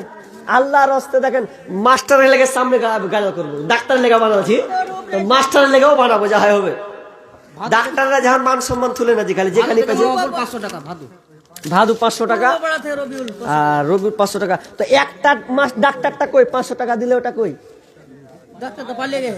পালিয়ে গেলে হবে। দেখেন ওকে কি, দেখেন আজ গোপন ফাঁস করবো, ওর কাছে ডাক্তারের ইলাজ গোপন ফাঁস করবো, গাজালের মাধ্যমে গোপন ফাঁস করবো, যা হয় হবে। বাড়ি যাবো না তো যাবো না, জায়গা শুন। হ্যাঁ বলেন। নাজির নাম্বার প্রথমে 1000 দিয়েছিল। আচ্ছা কি নাম? নাজির নাম্বার। নাজিম মেম্বার। 2000 টাকা এখন দিলে 1000 বাপ মানলাম। ও মানে আগে 1000 এখন 1000। আল্লাহুম্মা সাল্লি আলা মারহাবা। কি বলেন আর? তজুল হক 2000 টাকা। 2000 টাকা পার্টি থাকলে কোহেনজি ছাড়িয়েন না। এটা কি নাম? মজিবুর। ভালো করে কহেন না জি, মুখে নিয়ে কি যে আল্লাহ আকবার। মজিবুর রেট কত? 500 টাকা। আল্লাহুম্মা সাল্লি আলাইহি আল্লাহুম্মা বারিক আলা হায়াকাল্লাহ বারাকাল্লাহ। রব্বুল আলামিন অনেক দান, ক্ষুদ্র ক্ষুদ্র দান স্বামীর জন্য, স্ত্রীর জন্য আছে, আব্বা মায়ের জন্য দান করেছেন মাবুদ রে, বিবির জন্য দান করেছে মাবুদ। আল্লাহ তুমি দানকে আল্লাহ তুমি কবুল করে নাও মালিক। তারা কবরে কবরস্থ আপনার ধরা খেয়ে আছে, তোমার কাছে পাড়ি দিয়েছে মাবুদ রে। ইহ জগৎ তারা পরজগতে পাড়ি দিয়েছে। পরজগৎ ভয়ঙ্কর জায়গা, কবর খুব ভয়ঙ্কর জায়গা মাবুদ। মেহেরবানি করে আল্লাহ তুমি ওই কবরকে প্রশস্ত করে দাও। আল্লাহ তুমি তাদের কবরকে আলোকিত করে দাও, জান্নাতি বিছানা বিছিয়ে দাও। আল্লাহ যাদের মা মারা গিয়েছে, স্ত্রী মারা গিয়েছে, আল্লাহ তুমি তাদেরকে ধৈর্য রাখার তৌফিক দান করো। আমিন সুম্মা আমিন। মাজরুল একটা ফ্যান। কি নাম? মাজরুল। মাজরুল একটা ফ্যান। ফ্যান তো মনে হয় অনেক লাগবে নাকি হাজি? ফ্যান দেন, বালি দেন, পাথর দেন, সিমেন্ট দেন, যা আছে। রানু 1 কুইন্টাল ভর্তি। রানু ভালো নাম কি গো? রানা। রানু রানা এগুলা কিন্তু ভালো নাম। 20 কিলো ভুট্টা দিল। তো জায়গা তিনি কত পরিচিত মানুষ না কইলে বের হয় না নাকি? চিনতে পারবে না তো। রানা ভাই তো কত? 1 কুইন্টাল। 1 কুইন্টাল ভুট্টা। আল্লাহুম্মা সাল্লি আলাইহি। হাজি বাজি কটি আছে? 1 2 3 বেনামিতে। হ্যাঁ বাজি আর 2টা দিলে তো ভালো হয়। কহেন হ্যাঁ বাপ মায়ের জন্য ইনশাআল্লাহ দোয়া করবো আমি। মুসাফির মানুষ, দোয়া কবুল হবেই, এটা আশাটা রাখেন ইনশাআল্লাহ। তো আর 2000 টাকা আবদার করছি আপনার কাছে। মসজিদের জিনিস বুঝতে পারছেন, আপনার দুভাগ হয়ে গেছে, 1 ভাগ খালি বাকি আছে। আল্লাহর রাস্তায় 2000 টাকা আচ্ছা দিয়ে দিবে, হবে না মানে? দেখেই তো লাগছে ওই যে পরে যা হয় হবে, দেখা যাবে নাকি জি? আল্লাহর রাস্তায় বাজি হবে না ইনশাআল্লাহ। তাকবীর মাশাআল্লাহ। বাজি তিনি 5000 টাকা আব্বা মায়ের জন্য দিয়েছেন। আল্লাহুম্মা সাল্লি আলাইহি। আর সেন্টু 25 কিলো। 25 কিলো ভুট্টা খুব কম হয়েছে জি। ও 500 টাকা দিয়েছে, তার টাকা কিছু কই না। আল্লাহুম্মা সাল্লি আলাইহি আল্লাহুম্মা বারিক আলাইহি। বেনামিতে 8000। বেনামিতে 8000 টাকা। তো 2000 টাকা আবদার করবো জি। 500 টাকা। তাইলে হামু কো জানবো যে হামু একটা কলম এই এম দাদুকে খালি 10000 দিবার। আমি বাদ আমার হাত দিয়া। তো যে বেনামিটা ছিল ভাই